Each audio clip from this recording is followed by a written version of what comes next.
Anak CEO sakit parah. Namun saat melihat pemuda tukang balon ini langsung terhibur dan semangat hingga CEO itu membayarnya dengan harga fantastis untuk bantu penyembuhan. Halo semuanya, selamat datang di channel Jejak Inspirasi. Semoga kalian dalam keadaan sehat dan bahagia ya. Sebelum masuk ke ceritanya jangan lupa absen kalian dari mana saja ya. Klik tombol subscribe agar tidak ketinggalan cerita menarik selanjutnya. Langit sore di tepian kota metropolitan itu dilukis dengan gradasi jingga dan ungu. Tanda hari yang berat akan segera berganti. Namun, bagi Faris, pergantian hari bukanlah pertanda istirahat, melainkan pergantian medan pertempuran. Sepeda tuanya, si Ksatria Besi, yang cat birunya sudah pudar dan serbunya berderit nyaring, melaju pelan menyusuri jalanan aspal mulus yang mengular ke perumahan Golden Valley. Angin sore berdesir, membelai rambut ikalnya yang sedikit kusut dan menerbangkan bau anyir karet dari barang dagangannya. Di keranjang depan yang diikat dengan kawat agar tidak copot, terikatlah puluhan balon karet beraneka warna. Ada yang berbentuk panjang polos, merah, hijau, kuning terang, siap untuk diubah menjadi makhluk apapun sesuai permintaan. Ada pula yang sudah ditiup dan dibentuk sederhana menjadi bunga mawar, pedang, atau karakter kartun yang digemari anak-anak. Mereka bergoyang-goyang riang, seperti sekumpulan jiwa ceria yang tak peduli dengan beban yang ditanggung penggendongnya. "Balon, siapa mau balon?" teriak Faris. Suaranya lirih dan sedikit parau setelah seharian berkeliling. Teriakan itu segera ditelan oleh luasnya jalan dan kemegahan rumah-rumah yang berpagar tinggi. Jendela-jendela kaca berlapis tampak tertutup rapat, seolah tak ingin mendengar suara dari dunia luar. Di sini, di puncak kemakmuran ini, rasanya tidak ada tempat bagi seorang pemuda penjual balon. Pikirannya melayang, seperti biasa, ke angka-angka yang menggunung di buku catatannya. Tagihan semester yang sudah 2 bulan tertunda mengintai seperti bayangan gelap. Kabar dari kampung via telepon tetangga tadi pagi lebih menyayat. Kondisi ibu semakin lemah, batuknya tak kunjung reda, dan biaya untuk pemeriksaan lanjut di puskesmas kabupaten sudah tidak lagi terjangkau. Uang yang ia kirimkan sebulan terakhir habis untuk membeli obat rutin. Dadanya sesak. Nafas untuk menghidupi diri sendiri di kota saja sudah susah, apalagi harus menanggung biaya pengobatan. Tangan kanannya meraih botol air minum bekas yang sudah isinya tinggal sepertiga.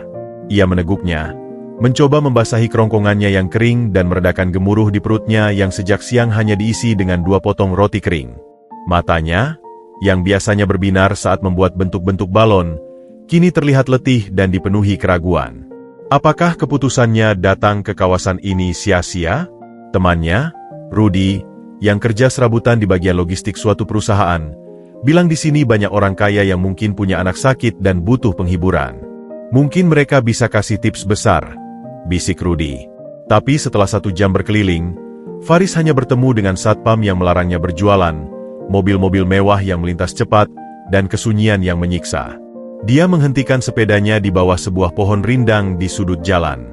Ia memandangi salah satu balon berbentuk kelinci berwarna pink.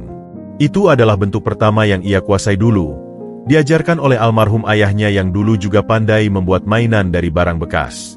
Faris, keterampilan tangan itu boleh sederhana, tapi kalau dikerjakan dengan hati, bisa jadi penghibur yang manjur, pesan ayahnya dulu.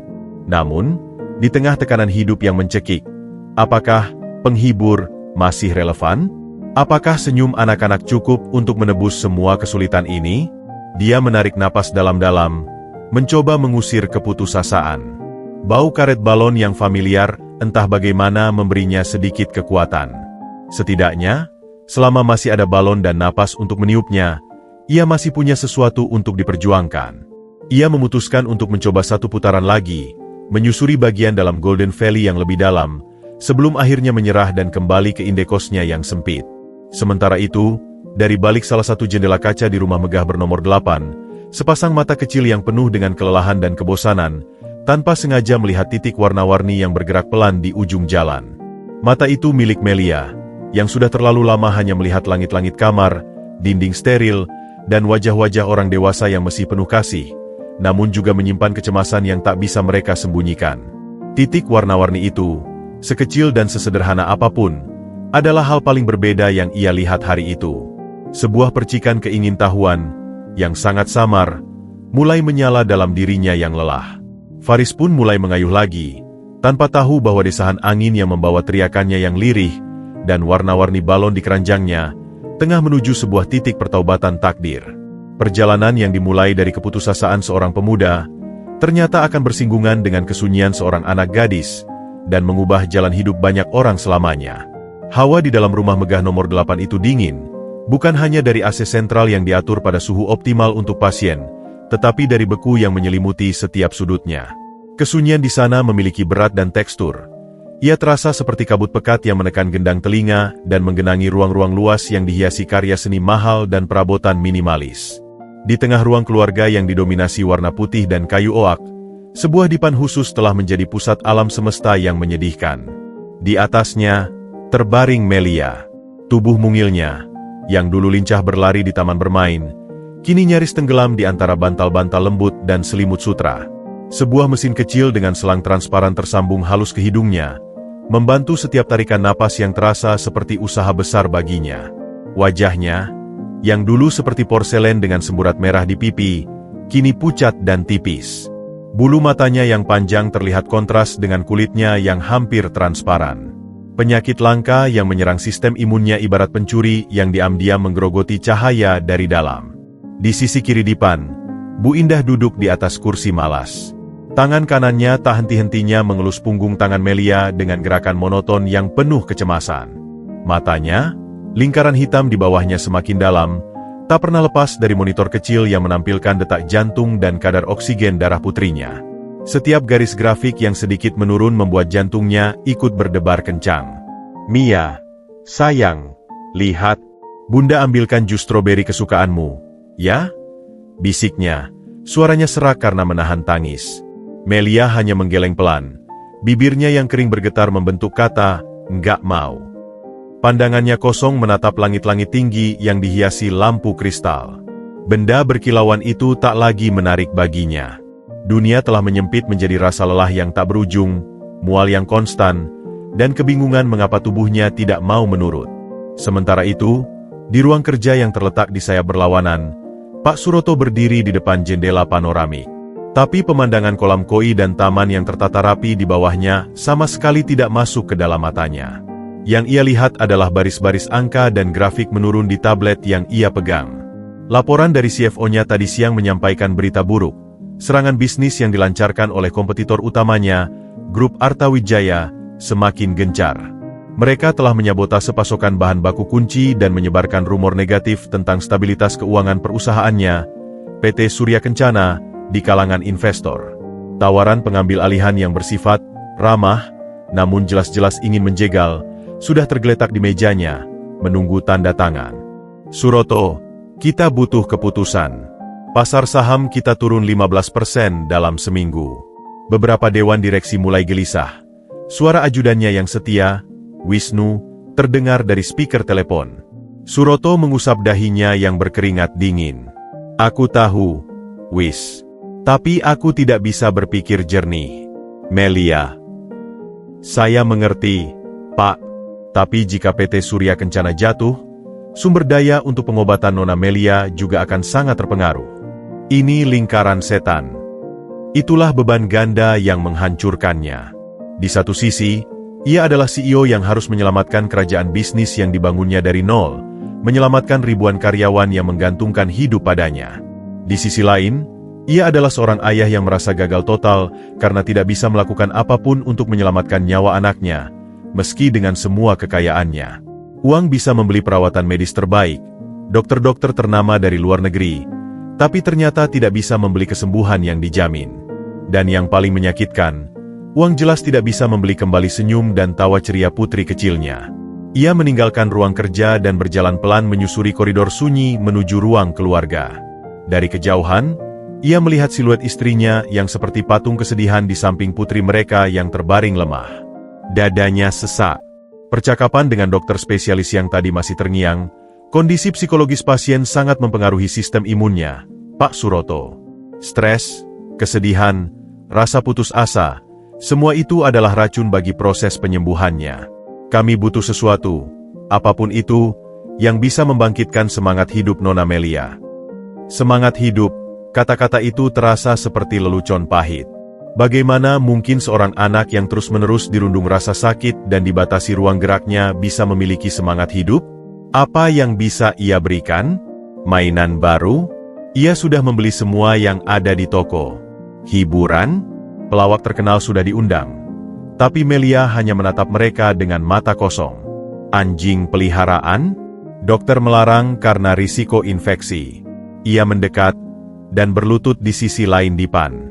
Mia, ucapnya, mencoba membuat suaranya terdengar ringan. Ayah pulang. Cerita apa hari ini? Melia menoleh sedikit. Matanya bertemu dengan mata ayahnya. Ada sepercik pengakuan di sana, namun kemudian padam. Sakit, yah, bisiknya, lalu menutup mata kembali, seolah berkata-kata pun terlalu melelahkan. Bu Indah menatap suaminya, dan dalam pandangan itu, Suroto membaca segala isi hati istrinya. Kelelahan, ketakutan, dan sebuah pertanyaan tak terucap, apa yang harus kita lakukan? Mereka seperti dua pelaut yang tersesat di tengah badai, berpegangan pada skoci yang sama namun sama-sama tidak tahu arah pantai. Saat itulah, seperti jawaban dari alam semesta yang selama ini diam, suara lirih dari kejauhan menembus dinding kaca berlapis dan kesunyian yang membeku. Balon? Siapa mau balon? Suara itu samar, jauh, dan sama sekali tidak istimewa. Tapi bagi Melia, suara itu berbeda. Itu bukan suara dokter yang penuh simpati, bukan suara perawat yang rutin, bukan suara orang tuanya yang penuh beban. Itu adalah suara dari luar sana. Suara dari dunia yang ia rasa telah meninggalkannya. Kelopak matanya yang tertutup berkedut. Ia membuka mata perlahan, dan kali ini, ada fokus di dalamnya. Kepalanya, dengan usaha yang sangat besar, ia putarkan sedikit ke arah jendela besar di seberang ruangan. Suara, apa? Gumamnya. Suaranya sedikit lebih keras dari sebelumnya. Keheningan pecah. Bu Indah terkesiap, menatap putrinya dengan tak percaya. Pak Suroto, yang pikirannya masih penuh dengan grafik saham dan tawaran akuisisi, terperangah melihat reaksi itu. Sepertinya, tukang balon, sayang, jawab Bu Indah. Jantungnya berdebar-debar dipenuhi harapan yang sekecil apapun. Melia mengerahkan sisa tenaganya. Tangannya yang kurus bergerak, jari telunjuknya terangkat, menunjuk lemah ke arah jendela. Mau lihat. Dua kata itu, mau lihat. Bagi Pak Suroto dan Bu Indah, dua kata itu bagai sirene penyelamat di tengah lautan kegelapan. Tanpa pikir panjang, tanpa memedulikan gengsi, protokol keamanan, atau kesibukannya yang mendesak, Pak Suroto bergegas bangkit dan hampir berlari menuju pintu. Ia adalah seorang CEO yang tengah menghadapi badai besar, tetapi saat ini, ia hanyalah seorang ayah yang melihat secercah cahaya di mata anaknya yang sekarat. Dan ia akan melakukan apapun untuk menangkap cahaya itu, sekalipun sumbernya hanyalah suara lirih seorang tukang balon di jalanan. Suara itu terus bergema di telinga Melia, menembus kabut obat-obatan dan kelelahan yang menyelimuti kesadarannya. Balon? Siapa mau balon? Ia seperti nyanyian sederhana, ritmis, dan sama sekali asing dari segala sesuatu yang telah ia dengar dalam minggu-minggu terakhir ini. Suara itu tidak membawa belas kasihan, tidak membawa kecemasan, tidak membawa tanya yang tersembunyi tentang bagaimana perasaannya. Suara itu hanya membawa sebuah tawaran polos. Balon. Jari mungil Melia, yang kuku-kukunya sudah lama tidak dicat dengan warna-warna cerita seperti dulu, bergerak nyaris tak terlihat. Otot-ototnya yang melemah berusaha mengikuti perintah dari benaknya yang tiba-tiba aktif. Ia menunjuk ke arah jendela besar, di mana tirai putih transparan berayun perlahan ditiup AC. Di baliknya, terlihat samar-samar gerakan warna-warni, seperti sekumpulan kupu-kupu raksasa yang melayang-layang di udara sore. Suara apa, Bunda? Bisiknya lagi. Kali ini, suaranya lebih jelas, meski masih terbata-bata. Ada sebuah tonjolan kecil di tenggorokannya, sebuah upaya untuk memproyeksikan suara, yang membuat Bu Indah hampir menangis. Bu Indah membeku di tempat duduknya. Selama berhari-hari, interaksi putrinya terbatas pada anggukan, gelengan, atau erangan halus. Kalimat lengkap adalah sebuah kemewahan. Dan sekarang, Melia tidak hanya bertanya, matanya, yang selama ini seperti danau beku, mencair dan memancarkan kilatan keingintahuan yang nyata. Harapan, yang hampir punah, menyala kembali dengan dahsyat di dada Bu Indah, bagai bunga api yang jatuh ke tumpukan jerami kering. "Itu, tukang balon, sayang," jawab Bu Indah, berusaha menenangkan suaranya yang gemetar. Tangannya meraih remote kecil dan menekan tombol untuk sedikit menurunkan kaca jendela satu arah. Suara dari luar pun mengalir lebih jelas, bersama dengan hembusan angin sore yang hangat, membawa serta aroma rumput yang baru dipotong dan bau karet, bau yang sederhana dan duniawi. Pak Suroto, yang sedang berdiri di ambang pintu ruang kerja dengan tablet masih terpaut di tangannya, mendengar pertukaran kata itu. Otak eksekutifnya, yang terlatih untuk menganalisis risiko dan peluang dalam hitungan detik, seketika memproses adegan ini. Sebuah distraksi. Sebuah gangguan kecil dari rutinitas keputusasaan mereka. Bisakah sesuatu yang begitu remeh memiliki nilai? Pikiran praktisnya berkejar-kejaran dengan sorot mata Melia yang tak bisa ia abaikan. Di tabletnya, email dari pengacara perusahaan mengenai tawaran akuisisi mendesak menunggu respons. Tapi di depannya, ada permintaan pertama yang hidup dari anaknya dalam waktu yang terasa seperti abad. "Tolong, Suroto," bisik Bu Indah, tanpa menoleh. Matanya masih terkunci pada Melia. Dia mau lihat. Kata, "tolong," itu, yang diucapkan dengan getaran keputusasaan dan harapan, memutuskan segala keraguan dalam diri Suroto. Ia meletakkan tabletnya dengan kasar di atas meja konsol marmer, mengabaikan bunyi ketukan keras yang dihasilkannya. Pada detik itu, Direktur Utama PT Surya Kencana, pria yang biasa bernegosiasi dengan konglomerat dan pejabat tinggi, lenyap. Yang tersisa adalah seorang ayah yang panik, yang akan mengejar bahkan bayangan sekalipun jika itu bisa membuat anaknya tersenyum. Ia bergegas keluar dari pintu utama, melangkah cepat menyusuri jalan berpasir yang membelah halaman rumput hijau sempurna. Gerakannya canggung, seperti orang yang tidak terbiasa berlari dalam setelan jas linen mahalnya. Dari kejauhan, ia melihat sosok pemuda dengan sepeda tua, sedang memutar pedalnya perlahan, bersiap untuk pergi meninggalkan wilayah itu. "Tunggu!" teriak Pak Suroto. Suaranya, biasanya tegas dan berwibawa di ruang rapat, kini terdengar terengah-engah dan hampir putus asa. Faris, yang sedang menunduk memperhatikan rantai sepedanya yang longgar, terkejut. Ia menoleh dan melihat seorang pria parubaya dengan penampilan necis tapi wajah yang campur aduk antara kesibukan, kelelahan, dan sesuatu yang lain, kepanikan. Faris seketika merasa gugup. Apakah ia melanggar aturan? Apakah ia akan diusir oleh Satpam nanti? "Maaf, Pak, saya hanya lewat," kata Faris cepat, bersiap untuk mengayuh. "Tidak, bukan itu," potong Pak Suroto, mendekat. Napasnya masih tersengal. "Anak saya, di dalam. Dia sedang tidak enak badan. Dia mendengar suaramu. Dia ingin melihat balon." Kalimat-kalimat itu terpotong-potong, seolah sulit bagi pria itu untuk mengungkapkan kebutuhannya yang begitu sederhana namun mendesak. Faris memandang pria di depannya. Di balik kemeja yang licin dan jam tangan mewah, Faris melihat sebuah kerapuhan yang tidak terduga. Ia juga menangkap kata kunci, anak, tidak enak badan, ingin melihat. Hatinya yang sejak tadi berat oleh masalah sendiri, tergerak. Ia mengangguk pelan. "Tentu, Pak. Boleh. Saya ambil beberapa ya," ujarnya, lalu memilih beberapa balon dengan bentuk paling menarik dari keranjangnya. Seekor anjing Dachshund oranye, sebuah pedang biru perak, dan sebuah mahkota bunga berwarna-warni. Mengikuti Pak Suroto yang berjalan cepat, Faris merasakan betapa tidak nyamannya ia. Sepedanya yang reot ditinggalkan di tepi jalan, terlihat kontras dengan pagar besi hitam berornamen rumit. Sandal jepitnya yang sudah aus berbunyi ceples-ceples di atas jalan paving blok yang mulus. Ia membawa balon-balon itu dengan hati-hati, seperti membawa barang-barang yang sangat berharga. Mereka tidak masuk melalui pintu utama, tetapi melalui sebuah pintu samping yang langsung menuju ke area taman belakang. Dan di sana, di bawah kanopi sebuah gazebo yang ditutupi tanaman merambat, duduklah Bu Indah dengan Melia di pangkuannya, terbungkus selimut tipis. Pertemuan mata pertama terjadi. Faris melihat seorang gadis kecil yang sangat pucat dan kurus, tetapi dengan sepasang mata hitam besar yang memandangnya, dan terutama balon di tangannya, dengan intensitas yang membuatnya terpana. Bukan rasa iba yang muncul dalam dirinya, melainkan sebuah pengakuan tulus. Di mata Melia itu, ia melihat kehausan akan sesuatu yang normal, akan sesuatu yang ceria.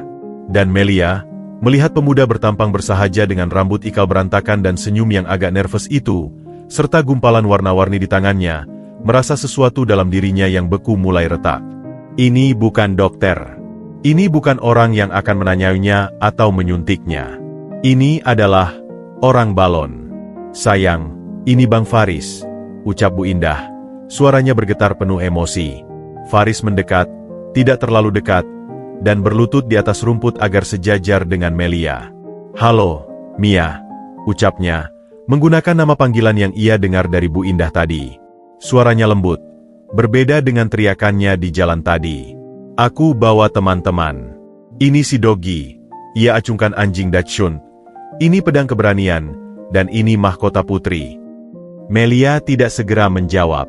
Matanya menatap balon-balon itu, bergerak dari satu ke lainnya. Lalu, sangat perlahan, ujung bibirnya yang pucat berkerut, membentuk sebuah lengkungan kecil. Bukan senyum lebar, tapi jelas-jelas sebuah senyum.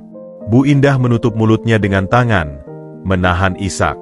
Pak Suroto, yang berdiri beberapa langkah di belakang, merasa dadanya sesak oleh gelombang rasa syukur yang tak terduga.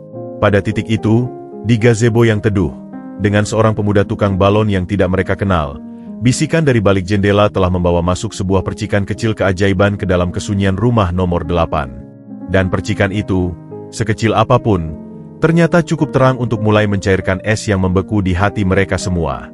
Udara di bawah pohon sakura yang sedang bermekaran itu terasa berbeda.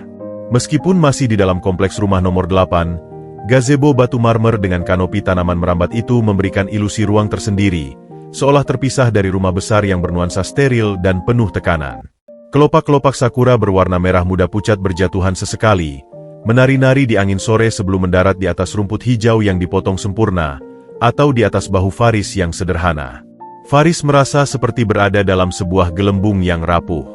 Di satu sisi, ada kemewahan yang membuatnya sedikit tercekat, batu pualam yang dingin di bawah lututnya, aroma parfum halus dari Bu Indah, dan ketegangan di udara yang berasal dari pasangan suami istri itu. Di sisi lain, ada gadis kecil di pangkuan ibunya yang matanya, meski lelah, memancarkan keingintahuan yang polos dan menyentuh.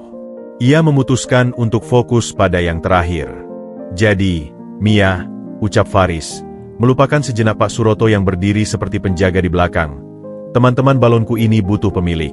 Mereka capek nih terbang-terbang sendiri. Mau bantu pilih?" Melia mengangguk, sangat pelan. Jarinya yang kurus terangkat, menunjuk ke arah mahkota bunga berwarna-warni. "Wah, pinter. Mahkota putri memang cocok buat putri sepertimu," kata Faris dengan nada bercanda yang ringan. Ia dengan hati-hati memindahkan balon mahkota dari ikatannya dan melangkah mendekat. "Boleh Bunda pasangin?" tanyanya pada Bu Indah. Bu Indah, yang masih terbawa emosi, hanya bisa mengangguk cepat. Dengan gerakan lembut agar tidak mengagetkan, Faris mengikatkan tali benang tipis mahkota balon itu di pergelangan tangan kanan Melia. Balon itu mengambang di atasnya. Warna-warninya menangkap cahaya matahari sore yang merambat melalui celah daun. Untuk pertama kalinya dalam berminggu-minggu, Bu Indah merasakan getaran yang berbeda dari tubuh putrinya. Bukan gemetar lemah karena demam atau ketidaknyamanan, melainkan sebuah getaran halus, mungkin keinginan untuk bergerak. Melia mengangkat tangannya perlahan, memandangi mahkota balon itu yang berputar-putar pelan. "Cantik," bisiknya, suaranya nyaris seperti embusan napas. "Yang lain mau ditemani juga enggak?" tanya Faris sambil mengambil balon berbentuk anjing Dachshund. "Ini si Dogi," katanya dia kesepian. "Kesepian?" tanya Melia, matanya beralih ke balon anjing. "Iya, soalnya dia nggak punya teman main bola. Maukah Mia nantinya kalau sudah kuat, main lempar tangkap sama Dogi?" tawarnya, dengan lancar menyelipkan harapan dan aktivitas fisik sederhana ke dalam percakapan. Melia memandang ibunya, seolah meminta izin. Bu Indah langsung menanggapi, "Tentu saja, sayang. Nanti kita buatkan Dogi bola dari kain, ya." Ia mencari-cari cara untuk terlibat dalam dunia hayalan yang dibangun Faris ini. Sementara itu, Pak Suroto memperhatikan dari kejauhan. Pikirannya yang analitis bekerja. Ia melihat cara Faris berinteraksi, tidak memaksa, tidak mengasihani, tidak berbicara seperti pada orang sakit. Faris berbicara pada Melia seperti pada anak yang normal. Hanya saja dengan tempo lebih lambat dan nada lebih lembut. Ia juga memperhatikan betapa fokusnya Melia. Monitor detak jantung yang portabel diletakkan di sampingnya, dan grafik di layarnya tampak lebih stabil, bahkan ada sedikit kenaikan. Sebuah fakta medis sederhana yang lebih meyakinkannya daripada laporan lab manapun. Tapi di balik kelegaan yang mulai merayap, sikap bisnisnya yang selalu waspada muncul. Siapa pemuda ini? Apa motivasinya? Pikirnya. Melihat pakaian Faris yang sederhana dan sepeda tuanya di pinggir jalan, logika bisnisnya menyimpulkan, ini pasti tentang uang. Mungkin ia bisa membayar pemuda ini sedikit untuk menjadi hiburan, sementara bagi Melia, itu akan lebih murah dan mungkin lebih efektif daripada terapis bermain yang pernah mereka coba, yang datang dengan serangkaian protokol dan catatan klinis. Keputusan cepat diambil dalam benaknya. Ia akan menawarkan transaksi yang jelas. Bantuan untuk Melia, upah untuk Faris. Bersih, tanpa ikatan rumit. Doggy, mau tidur di mana? Tanya Melia tiba-tiba, memecah lamunan ayahnya. Faris berpura-pura berpikir. Biasanya Doggy suka tidur di awan. Tapi karena Mia punya mahkota, mungkin dia mau tidur di bawah tempat tidurmu. Jadi bisa jagain kamu dari mimpi buruk. Setuju. Melia mengangguk, lalu batuk kecil. Bu Indah langsung waspada, tetapi batuknya tidak berlanjut. Malah, Melia terlihat ingin berkata-kata lagi. Pedang, untuk siapa? Oh, ini. Faris mengambil pedang balon berwarna biru keperakan. Ini pedang keberanian. Untuk mengusir monster-monster kecil, kayak monster lapar atau monster malas. Kalau monster lapar datang, kita tusuk pakai pedang ini sambil bilang, Mia mau makan bubur wortel, nih, kabur. Ia membuat gerakan menusuk yang lucu dengan pedang balon. Seketika, suara itu pecah. Sebuah tawa, ringan, pendek, dan agak serak, tapi jelas-jelas sebuah tawa. Itu berasal dari Melia. Bu Indah menarik napas tajam, lalu menutup mulutnya karena bibirnya bergetar hebat. Air mata yang selama ini ditahan akhirnya mengalir deras, diam-diam. Pak Suroto merasakan dadanya seperti ditinju. Ia menatap putrinya yang tertawa, suara yang hampir ia lupa, dan ia tahu pada saat itu, apapun yang terjadi, pemuda ini harus tetap datang. Namun, bagi Faris, tawa itu adalah bayaran tertinggi. Semua beban pribadinya, semua kekhawatiran tentang tagihan dan ibunya yang sakit, terlupakan sejenak. Di depannya ada seorang anak yang tertawa karena balon dan cerita konyolnya. Itu adalah inti dari segala yang ia lakukan. Alasan mengapa ia bertahan dengan pekerjaan yang dianggap remeh orang ini. Ia tersenyum lebar. Senyum pertama yang tulus dan lega sejak ia masuk ke lingkungan Golden Valley ini. Nah, itu dia. Suara putri yang bagus. Seru Faris. Monster malas langsung kabur. Dengar nggak? Aduh, Putri Mia ketawa. Kita kabur. Ia membuat suara monster pelan yang kabur terbirit-birit, membuat Melia tersenyum lagi, lebih lebar kali ini.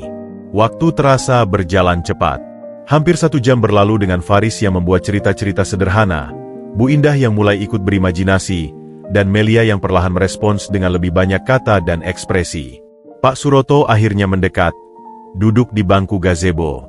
Ia tidak banyak bicara, hanya mengamati.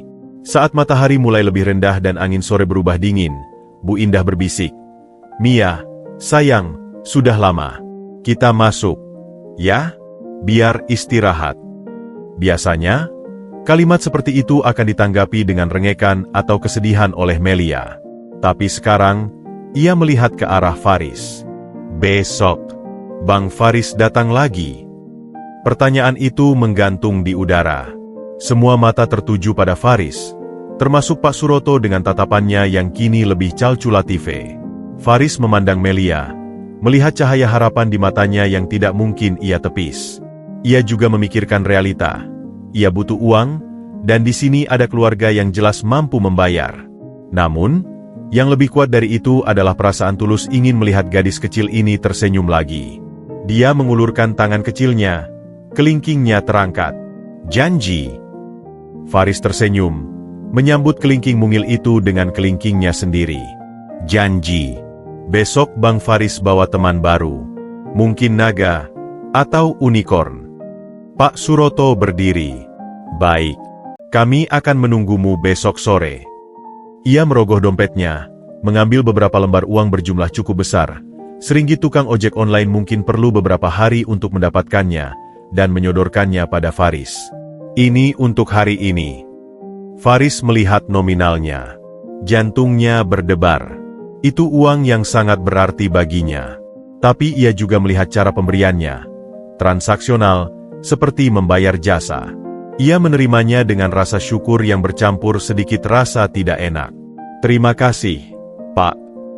Saat Faris berpamitan dan berjalan kembali ke sepedanya, ia merasakan pandangan Pak Suroto menempel di punggungnya. Ada dua dunia yang bertabrakan di bawah pohon sakura itu. Dunia polos penuh warna dan imajinasi yang ia bawa, dan dunia kompleks penuh tekanan dan kecurigaan yang dihuni keluarga itu. Tapi satu hal yang jelas, sebuah janji telah diikat, tidak hanya antara kelingking seorang anak dan seorang pemuda tukang balon, tetapi juga sebagai awal dari sebuah hubungan yang akan menguji keyakinan, mengubah takdir, dan mempertanyakan arti sebenarnya dari sebuah pertolongan. Dan kelopak sakura yang terus berjatuhan seolah menjadi saksi bisu dari semua itu. Keesokan harinya, Faris tiba lebih awal. Sepedanya sudah dicuci bersih, meski karat dan goresan tetap tak bisa disembunyikan. Keranjangnya penuh dengan balon-balon baru dan peralatan tambahan. Sebuah pompa kaki kecil, hadiah dari penjual balon langganannya yang kasihan melihatnya meniup manual, spidol khusus untuk menggambar di balon, dan gulungan benang yang lebih kuat. Ia bahkan membawa bekal air putih dalam botol isi ulang dan 2 potong kue bolu sederhana yang dibelinya di warung. Siapa tahu Melia mau mencoba. Namun, ketika hendak memasuki gerbang, ia dihadang oleh satpam yang berbeda dari kemarin. Pria dengan kumis tebal itu memandangnya curiga. Mau kemana? Saya ke rumah nomor 8, Pak. Atas undangan Pak Suroto, jawab Faris, berusaha terdengar percaya diri. Tunggu dulu. Satpam itu berbicara melalui interkom kecil di lengannya, dengan suara rendah. Faris tidak bisa mendengar pembicaraannya, hanya melihat ekspresi satpam yang berubah dari curiga menjadi netral, lalu sedikit tidak percaya. Baik, silakan masuk. Faris mengayuh pelan, tapi kali ini kecemasannya berbeda. Kecurigaan satpam itu adalah cerminan dari jurang pemisah yang ia rasakan semakin dalam. Ia bukan bagian dari dunia ini. Ia tamu asing yang harus melalui pemeriksaan. Namun, semua keraguan itu lenyap begitu ia melihat Melia sudah menunggu di gazebo. Kali ini, ia tidak berada di pangkuan Bu Indah, melainkan duduk di kursi roda khusus dengan selimut di kakinya. Wajahnya masih pucat, tetapi ada sedikit cahaya di pipinya yang mungkin hanya efek dari harapan. Bu Indah duduk di sampingnya, tersenyum lebar menyambut Faris. Pak Suroto tidak terlihat. Bang Faris, sapa Melia, suaranya sedikit lebih jelas dari kemarin.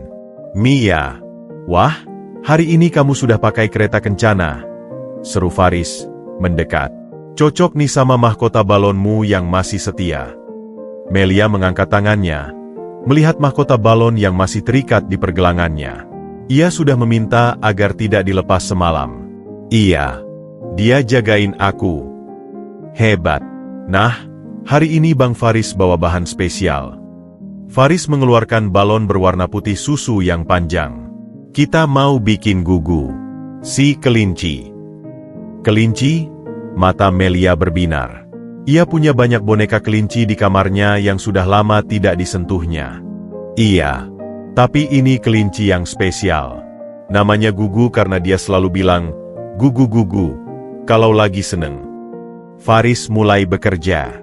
Dengan pompa kakinya, ia mengisi balon dengan udara, lalu dengan jari-jarinya yang lincah ia memelintir, menarik, dan mengikat bagian-bagiannya. Setiap gerakan disertai narasi. Ini untuk telinganya yang panjang, biar bisa dengar bisikan awan. Nah, ini badannya, tempat dia nyimpen wortel impian. Dan ini kakinya yang kuat, buat lompat ke pelangi. Melia menyaksikan dengan intensitas yang luar biasa. Napasnya tertahan saat Faris memuntir bagian leher yang rumit. Bu Indah juga terpukau, menyadari bahwa ini bukan sekadar memuntir balon, tapi sebuah pertunjukan keterampilan dan imajinasi. Dalam beberapa menit, seekor kelinci balon dengan telinga panjang yang lucu berdiri di tangan Faris. Ia mengambil spidol hitam dan dengan hati-hati menggambar dua mata bulat, hidung segitiga, dan kumis-kumis halus. Lalu dengan spidol merah muda, ia menambahkan sedikit blush on di pipi balon. Gugu, ini Mia. Mia, ini Gugu. Faris meletakkan kelinci balon itu di pangkuan Melia. Melia awalnya ragu, lalu dengan sangat hati-hati, ia menyentuh telinga Gugu yang elastis. Sentuhannya ringan, seolah menyentuh sesuatu yang sangat berharga. Lalu, untuk pertama kalinya dalam lama, ia tertawa. Bukan sekadar senyum atau tawa kecil, melainkan sebuah gelak tawa ringan yang jernih, seperti bunyi bel kecil. Suara itu memenuhi sudut gazebo, menerobos kesunyian taman. Lucu, Gugu, ucapnya di sela tawa. Tangannya membelai tubuh balon itu. Bu Indah menangis lagi, tapi kali ini air matanya adalah air mata kebahagiaan yang murni. Ia mengambil ponselnya diam-diam dan merekam beberapa detik. Ini adalah momen yang harus diingat. Tawa Melia itu adalah musik bagi Faris. Ia merasa semua usaha dan keraguan pagi tadi terbayar lunas. Gugu bilang, dia mau cerita. Tapi ceritanya cuma buat yang punya keberanian pegang pedang keberanian kemarin. Masih ada. Melia segera mencari-cari. Bu Indah dengan cepat mengambilkan pedang balon biru yang disimpan di samping kursi roda. Ini, Bang. Nah, jadi begini. Faris mulai bercerita, dengan Gugu seolah menjadi boneka tangan. Gugu itu dulu cuma seekor kelinci biasa di kebun wortel. Tapi dia punya mimpi besar, mau lompat sampai ke bulan, karena dengar katanya di bulan ada wortel raksasa berwarna perak. Melia tertawa lagi. Wortel perak? Iya. Tapi untuk ke bulan, dia butuh kekuatan. Jadi dia cari pedang keberanian yang tersembunyi di ujung pelangi. Setelah petualangan yang panjang, melewati lembah mimpi buruk, menyeberangi sungai es krim, akhirnya dia ketemu pedangnya. Tapi ternyata, pedangnya bukan untuk bertarung, loh. Untuk apa? Tanya Melia, sudah sepenuhnya terhanyut. Untuk memotong awan-awan gelap yang nutupin cahaya bintang. Jadi, setiap Gugu melompat, dia motong awan gelap pakai pedang, dan bintang-bintang jadi kelihatan, menerangi jalan dia ke bulan. Faris membuat gerakan Gugu melompat-lompat dan memotong udara dengan pedang di tangan Melia. Terus, apa dia sampai? Tanya Melia penasaran. Sampai dong. Tapi pas sampai, dia lihat wortel peraknya itu. Apa? Bukan wortel, tapi kumpulan bintang-bintang yang berbentuk seperti wortel. Jadi ternyata, yang bikin dia kuat selama perjalanan bukanlah wortel impiannya, tapi keberaniannya untuk memulai perjalanan itu. Faris melihat mata Melia. Ada sesuatu yang tersentuh di sana. Ia berbicara lebih lembut. Kadang-kadang, yang kita cari di ujung perjalanan bukanlah apa yang kita bayangkan, tapi kekuatan yang kita dapatkan selama perjalanan itu sendiri. Melia memandangi Gugu di pangkuannya, lalu memandang pedang di tangannya yang lain. Diam-diam, Bu Indah menangkap pesan terselubung dalam cerita itu, dan hatinya berdesir haru. Ini bukan sekadar dongeng kelinci. Ini adalah sebuah metafora penyembuhan. Saat asyiknya, langkah kaki terdengar. Pak Suroto muncul dari arah rumah, masih mengenakan kemeja bisnis dan memegang ponsel. Wajahnya tampak lebih tenang dari kemarin, meski masih terlihat garis-garis kelelahan. Ia tersenyum kecil melihat putrinya tertawa dan memegang pedang balon. Pagi ini, detak jantungnya paling stabil sejak 2 bulan lalu. Ucapnya pada Faris, datar. Dokter yang melihat rekaman video dari kemarin dan tadi pagi sangat terkesan. Mereka bilang, semangat seperti ini bisa mempercepat respons terapi. Alhamdulillah, jawab Faris polos. Saya ingin membuat pengaturan yang lebih jelas. Lanjut Pak Suroto, duduk di bangku. Kamu akan datang setiap hari, kecuali hari Minggu. Kami akan membayarmu per sesi.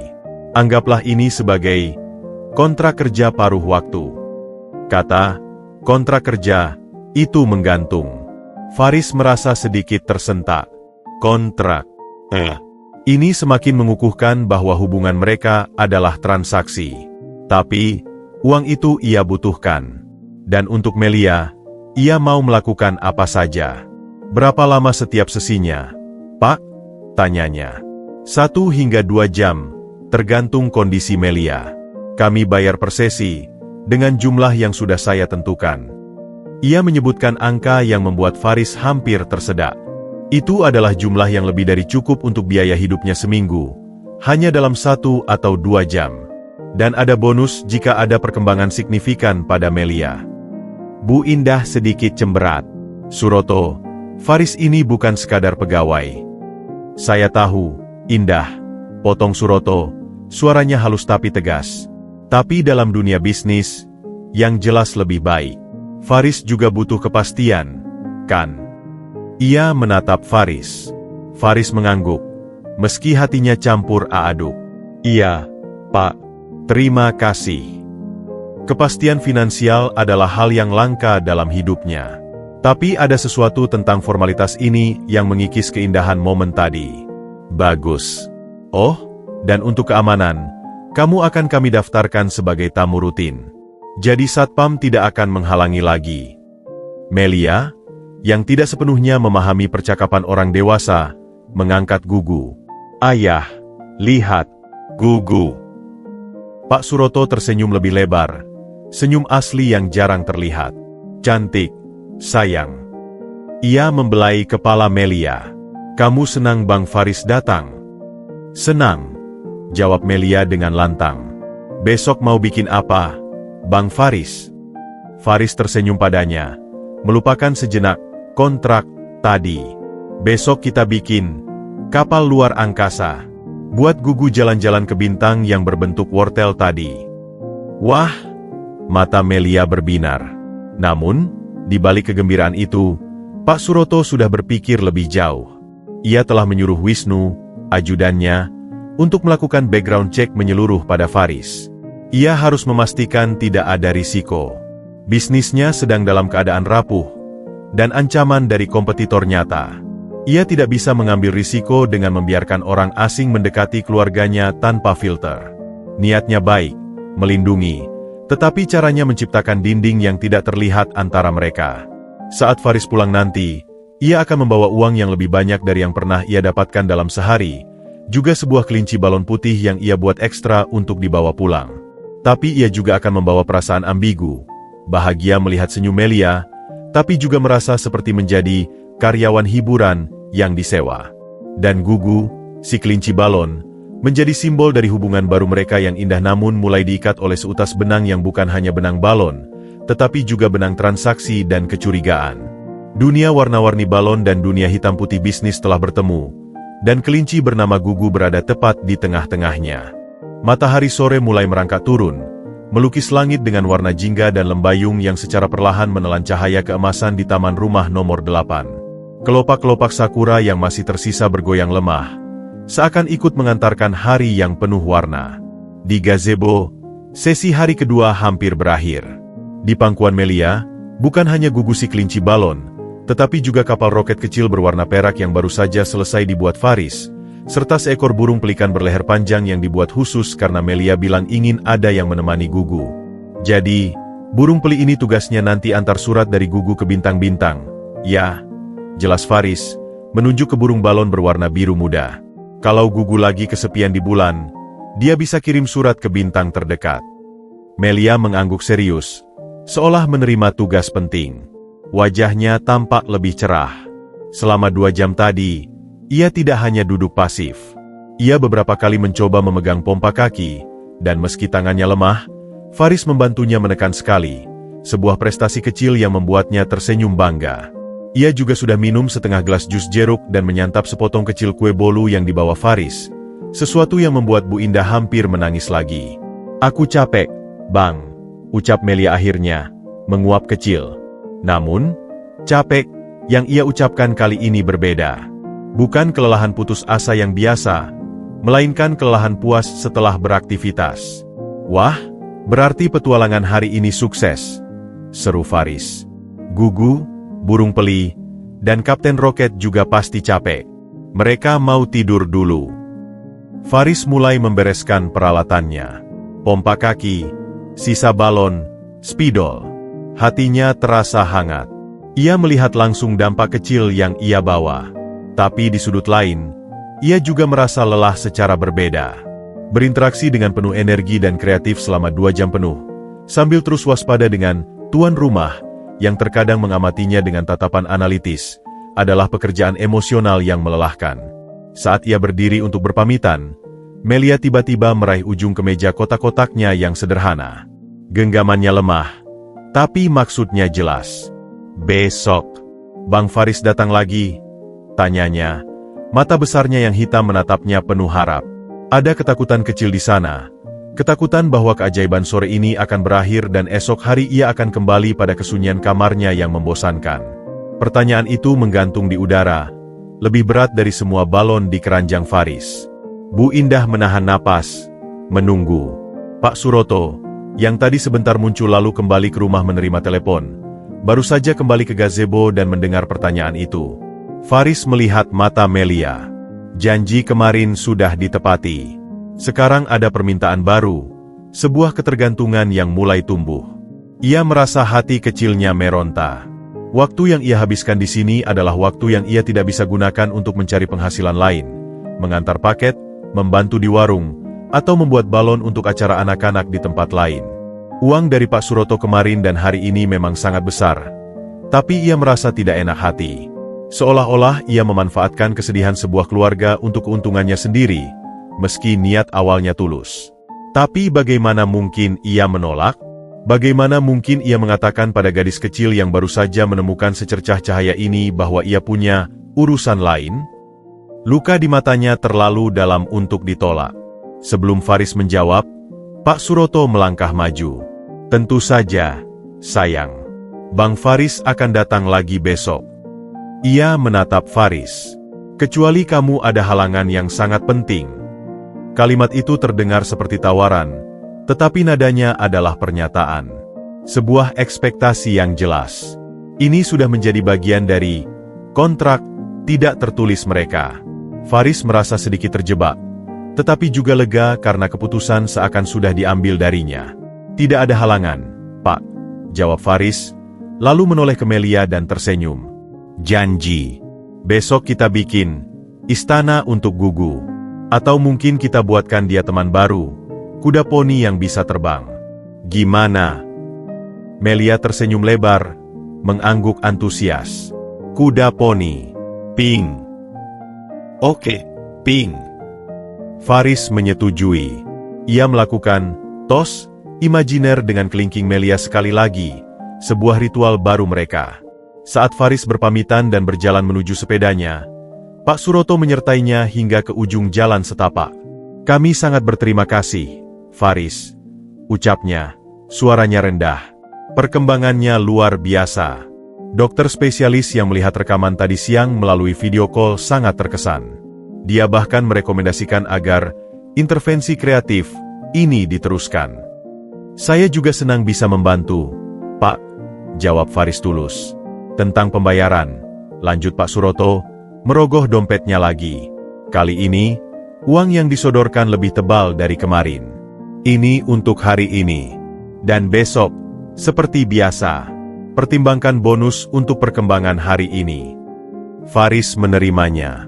Tangannya sedikit gemetar. Jumlah ini, jika dikumpulkan beberapa hari, sudah bisa ia kirimkan ke kampung untuk pemeriksaan lebih lanjut ibunya. Rasa bersalah karena menerima uang terlalu banyak kembali mengganggunya. "Terima kasih, Pak. Tapi, ini terlalu baik." "Tidak ada yang terlalu untuk anak saya," jawab Pak Suroto pendek. Lalu, ekspresinya berubah sedikit, lebih berhati-hati.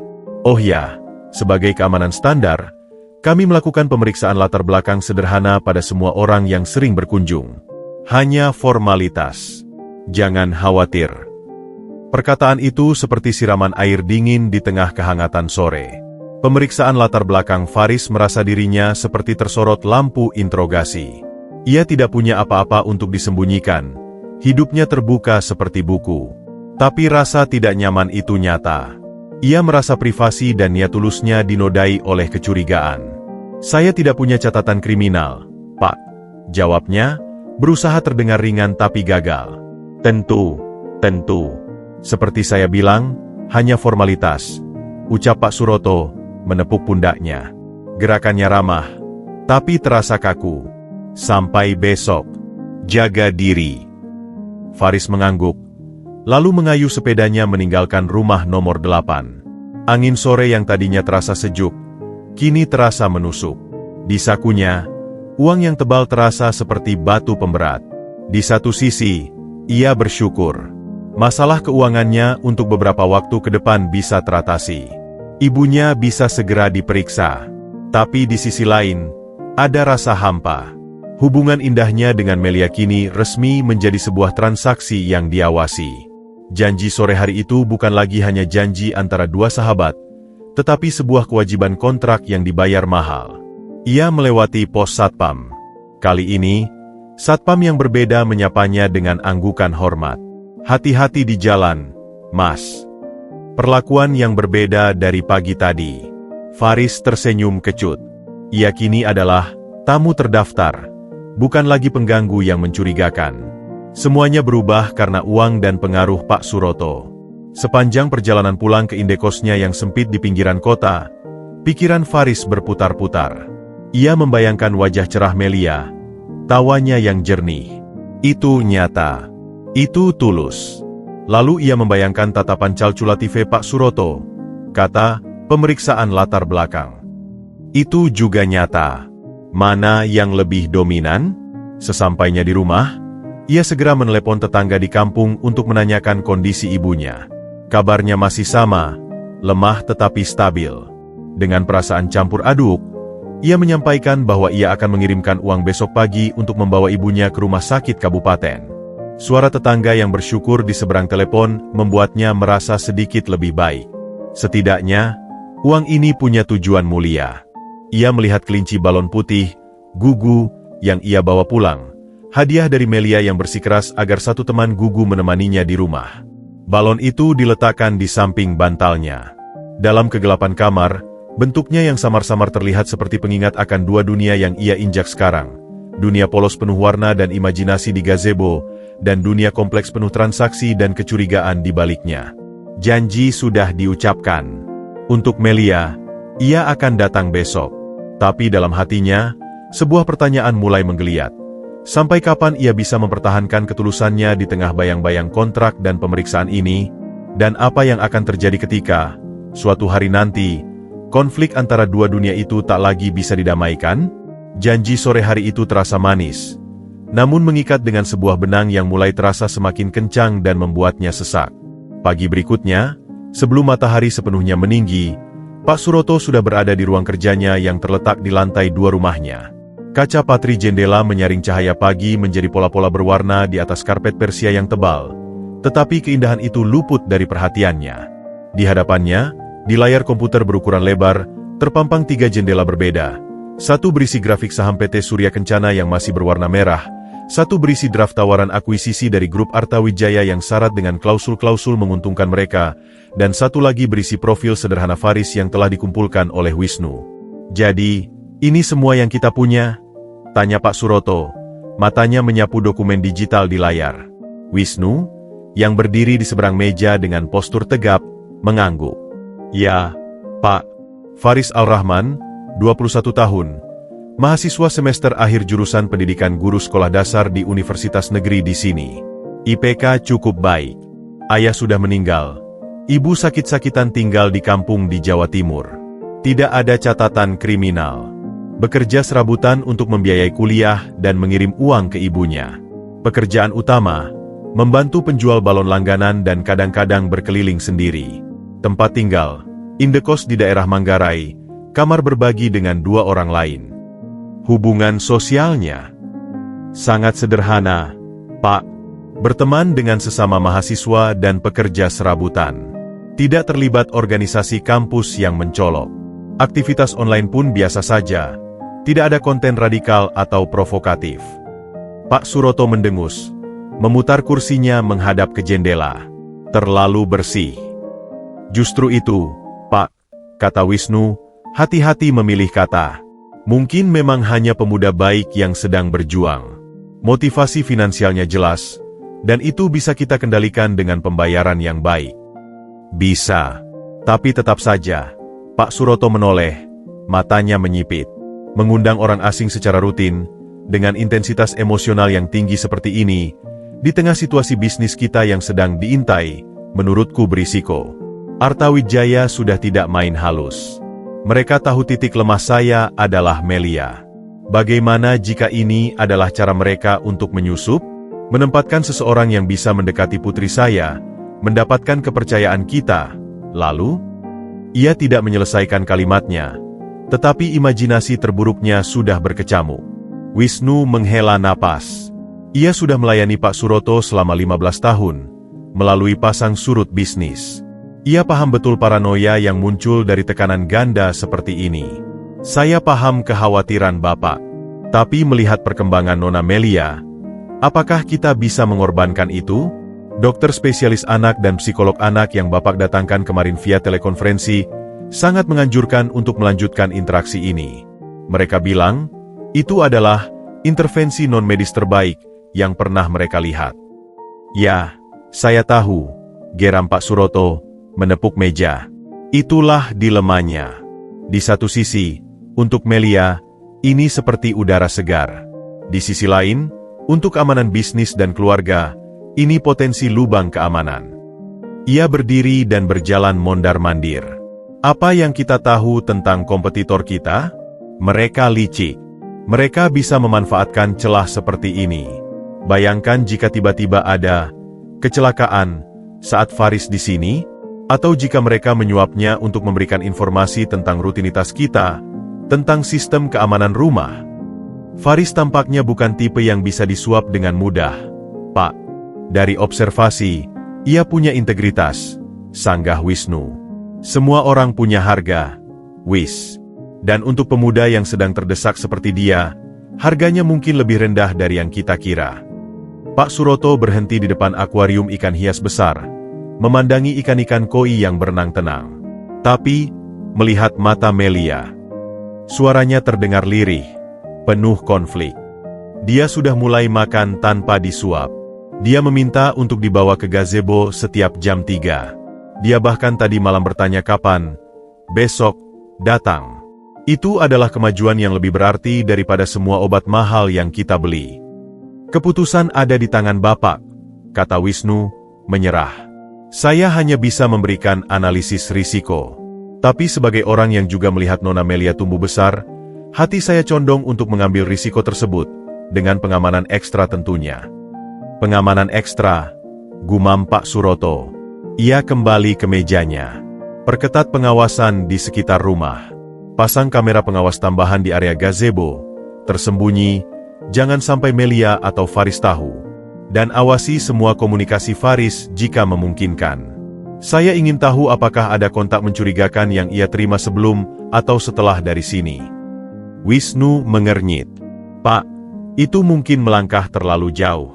Jika ketahuan, bisa merusak hubungan kepercayaan yang sudah mulai terbangun. Hubungan kepercayaan? Tanya Pak Suroto dengan nada sinis. Ini adalah hubungan transaksi, Wis. Kita bayar, ia menghibur. Titik. Kepercayaan adalah kemewahan yang tidak bisa saya berikan saat ini. Namun, ucapan itu terasa hampa bahkan di telinganya sendiri. Ia telah melihat bagaimana Melia memandang Faris. Itu bukan pandangan pada seorang karyawan. Itu adalah pandangan pada seorang pahlawan, seorang sahabat. Baik, Pak. Akan saya lakukan sebaik mungkin dan sesamar mungkin, jawab Wisnu akhirnya, meski tidak sepenuhnya setuju. Di ruang lain, di lantai bawah, Bu Indah sedang membantu Melia memilih baju untuk menyambut tamu. Kegiatan sederhana ini adalah kemewahan baru. Yang pink, Bunda, sama dengan kuda poni nanti, pinta Melia, suaranya penuh semangat. Bu Indah tersenyum, tapi di balik senyum itu ada kegelisahan. Ia mendengar pecahan suara dari ruang kerja suaminya tadi pagi. Ia mengenali nada suara Suroto ketika sedang sangat waspada dan paranoid. Ia juga melihat Wisnu datang dengan ekspresi serius. Ia tahu bisnis suaminya sedang tidak baik-baik saja, dan ia bisa merasakan bahwa kehadiran Faris telah menjadi sumber konflik baru. Konflik antara hati seorang ayah dan kewaspadaan seorang CEO. Mia, sayang, Ucap Bu Indah sambil mendudukannya di tepi tempat tidur. Kamu sangat senang ya sama Bang Faris? Senang banget. Dia lucu, dan ceritanya seru. Gugu juga senang. Kalau suatu hari Bang Faris tidak bisa datang lagi, bagaimana? Tanya Bu Indah hati-hati. Wajah Melia langsung berubah. Cahaya di matanya meredup. Kenapa? Sakit? Kayak Gugu waktu dicerita. Bukan, sayang. Hanya, terkadang orang dewasa punya kesibukan lain. Melia menggeleng kuat-kuat. Janji. Dia janji. Aku nangis kalau dia nggak dateng. Air mata sudah mulai menggenang di pelupuk matanya. Sebuah reaksi yang cepat dan emosional. Tanda bahwa secara psikologis, ia sudah sangat bergantung. Bu Indah segera memeluknya. Iya, sayang. Bunda cuma tanya. Dia pasti datang. Tapi dalam hati, ia cemas. Ketergantungan Melia pada Faris tumbuh terlalu cepat, terlalu dalam. Dan jika Suroto memutuskan untuk memutus hubungan ini karena alasan keamanan, dampaknya pada Melia bisa sangat buruk.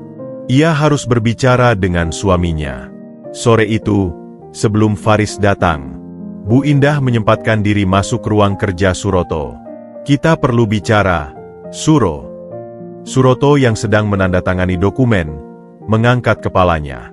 Tentang apa? Tentang Faris. Dan tentang cara kamu memperlakukannya. Memperlakukan? Saya membayarnya dengan sangat baik. Bahkan lebih dari yang pantas untuk seorang tukang balon, bantah Suroto. Bukan soal uang, desis Bu Indah, berusaha menjaga suaranya agar tidak terdengar Melia. Soal kepercayaan. Aku melihat cara kamu memandangnya. Seperti melihat seorang tersangka. Wisnu pagi tadi datang untuk apa? Kamu menyelidikinya? Ya. Tentu saja saya menyelidiki. Itu adalah kewajiban saya sebagai kepala keluarga. Kepala keluarga atau CEO, tantang Bu Indah. Dia bukan ancaman, Suro. Dia adalah anugerah. Melihat Melia tertawa seperti itu adalah mukjizat. Jangan kau hancurkan dengan kecurigaanmu yang berlebihan. Suroto menghela napas panjang. Indah, kau tidak paham tekanan yang aku hadapi. Artawijaya sedang menjepit kita. Mereka bisa melakukan apa saja. Memanfaatkan kelemahan kita. Dan saat ini, kelemahan terbesar kita adalah keterikatan Melia pada orang asing itu.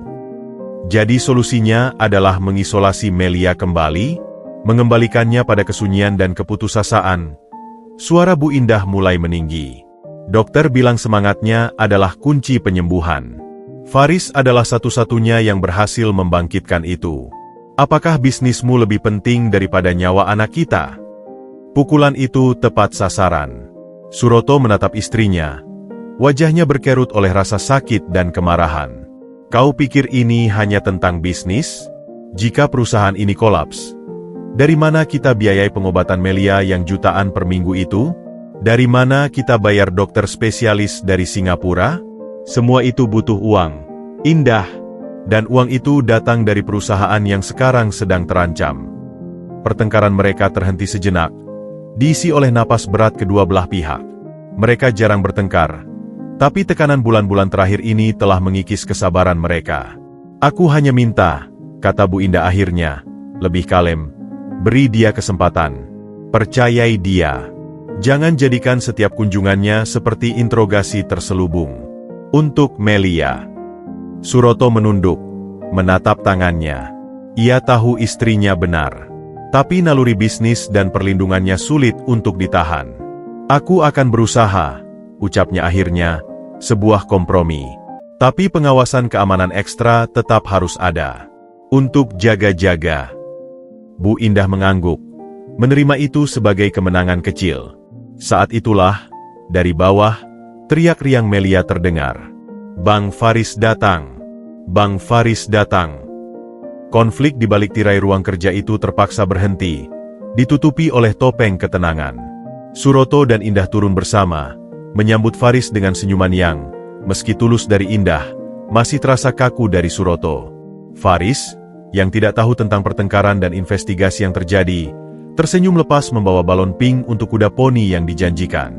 Tapi di udara, selain aroma karet balon, ada juga aroma ketegangan yang tak terlihat, seperti asap tebal yang mengintai di balik warna-warni cerita sore itu. Tirai itu terbuka untuk sesi bahagia, tetapi di belakangnya, konflik antara kepercayaan dan kewaspadaan, antara hati dan logika, masih terus berlangsung, mengancam untuk suatu hari nanti menerobos ke panggung utama dan merusak segalanya. Sore itu, di bawah kanopi gazebo yang mulai dipenuhi oleh penghuni balon baru, seekor kuda poni berwarna pink cerah dengan surai ungu yang dibuat dari balon pita, suasana tampak sempurna.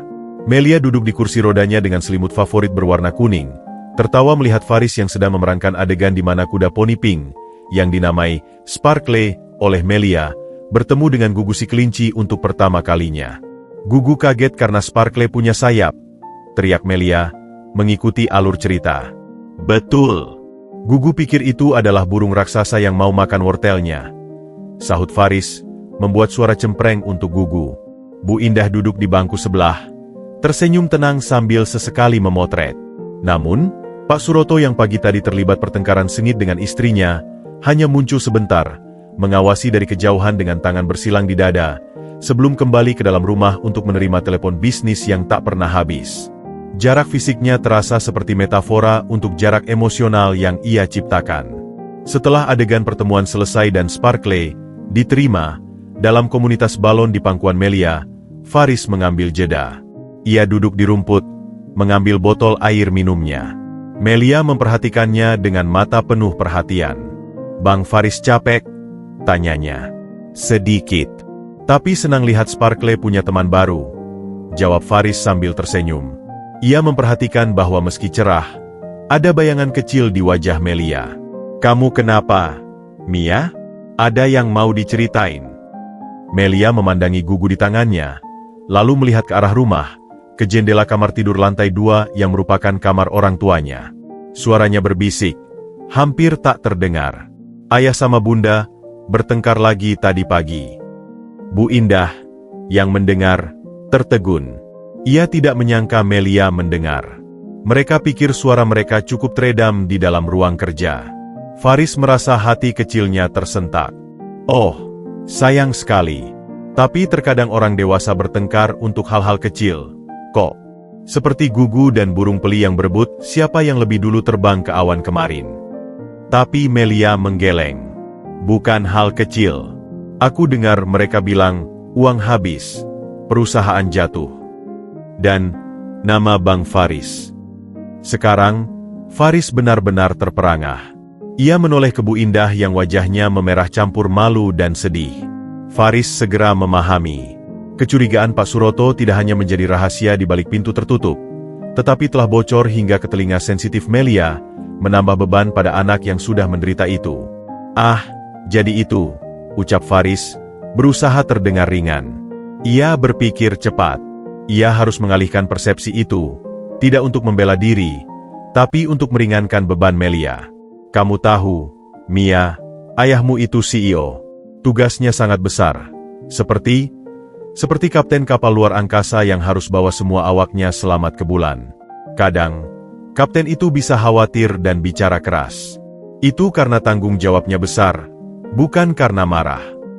Tapi mereka juga bicara tentang orang asing, bisik Melia, matanya berkaca-kaca. Aku takut mereka marah sama Bang Faris. Nanti Bang Faris nggak boleh datang lagi. Kalimat itu menusuk langsung ke jantung Faris. Inilah ketakutan terdalam Melia, kehilangan titik terang satu-satunya. Ia meraih tangan kecil Melia dengan lembut. Dengarkan, Mia. Janji adalah janji. Selama kamu mau, selama kamu butuh teman buat Gugu dan Sparkle, selama ada balon di dunia ini, Bang Faris akan berusaha datang. Oke. Melia mengangguk, menahan tangis. Janji. Janji. Sekarang, kita punya masalah yang lebih penting. Faris mengalihkan perhatian dengan cerdik. Sparkle bilang dia pengen punya istana. Tapi dia nggak tahu cara bangunnya. Bisa bantu. Usaha pengalihan itu berhasil. Melia mengusap mata dan fokus pada balon. Tapi percikan rahasia yang terungkap tadi telah membakar kesadaran Faris. Ia sekarang tahu dengan pasti bahwa kehadirannya tidak hanya menjadi sumber sukacita, tetapi juga sumber ketegangan dalam rumah itu. Dan itu melukainya. Setelah sesi berakhir, dan Melia dibawa masuk untuk beristirahat, Bu Indah menghampiri Faris yang sedang membereskan barang-barangnya. Faris, maaf tentang apa yang didengar Melia tadi.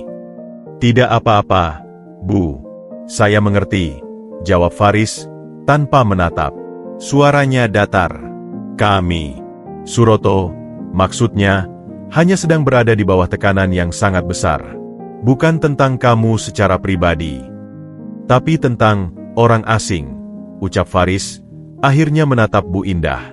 Di matanya, Bu Indah melihat kekecewaan yang dalam. Saya tahu saya orang luar, Bu. Saya cuma tukang balon. Tapi saya datang ke sini dengan niat tulus untuk Melia. Setiap uang yang Bapak berikan, saya terima dengan rasa terima kasih, karena saya memang butuh. Tapi, kadang rasanya seperti saya membeli senyum Melia dengan uang itu. Dan itu membuat saya merasa tidak enak. Bu Indah terhenyak. Ia tidak menyangka pemuda sederhana ini memiliki sensitivitas dan kedewasaan untuk merasakan dinamika rumit itu. Oh, Faris, tidak seperti itu. Uang itu adalah bentuk terima kasih kami, bukan harga. Tapi di mata Pak Suroto, itu adalah transaksi, bukan? Tanya Faris terus terang.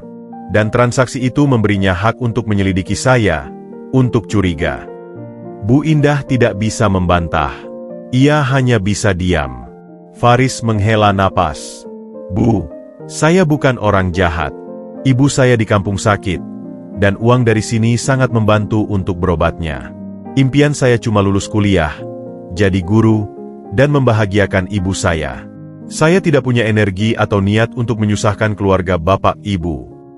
Suaranya bergetar, bukan karena marah, tapi karena lelah secara emosional. Tolong sampaikan ke Pak Suroto. Kalau kehadiran saya malah bikin pertengkaran, bikin Melia sedih karena dengar-dengar hal buruk, saya akan berhenti datang. Dengan berat hati, tapi saya akan pergi. Jangan. Bu Indah menyambar tangan Faris, hampir memohon. Melia tidak akan bisa menerimanya. Dia sudah terlalu dekat denganmu. Tolong, Faris. Bersabarlah. Suroto akan paham. Aku akan buat dia paham. Melihat keputusasaan di mata Bu Indah, Faris mengalah. Ia mengangguk perlahan. Baik, Bu. Untuk Melia. Tapi, tolong, kalau bisa, jangan biarkan dia mendengar pertengkaran lagi. Dia sudah punya cukup banyak beban. Bu Indah berjanji. Saat Faris pergi, ia merasa beban di pundaknya bertambah. Ia harus menjadi penengah antara suaminya yang paranoid dan pemuda baik hati yang sensitif, sambil melindungi putrinya dari semua badai ini. Di dalam rumah, di kamar Melia, Melia tidak langsung tidur. Ia duduk di tempat tidur, memeluk Gugu, Sparkle, dan burung peli. Gugu, bisiknya pada kelinci balon. Kamu pernah takut enggak? Waktu kamu sendirian di kebun wortel, sebelum ketemu pedang keberanian. Diam-diam, seolah-olah ia mendengar jawaban. Ia mengangguk. Aku juga takut. Tapi Bang Faris bilang, janji adalah janji. Jadi aku percaya. Ia memandang keluar jendela, ke arah jalan di mana Faris telah pergi. Sebuah tekad kecil tumbuh di hatinya yang berusia 6 tahun. Jika ayah dan bunda bertengkar karena uang dan perusahaan, maka ia harus jadi lebih kuat, lebih sehat, agar tidak perlu menghabiskan banyak uang lagi. Dan jika mereka bertengkar karena curiga pada Bang Faris, maka ia akan menunjukkan bahwa Bang Faris adalah orang baik. Keesokan harinya, ketika Faris datang, Melia melakukan sesuatu yang mengejutkan semua orang. Setelah sesi membuat istana balon selesai, ia melihat ayahnya yang sedang berdiri di teras. Ayah, panggilnya, lantang.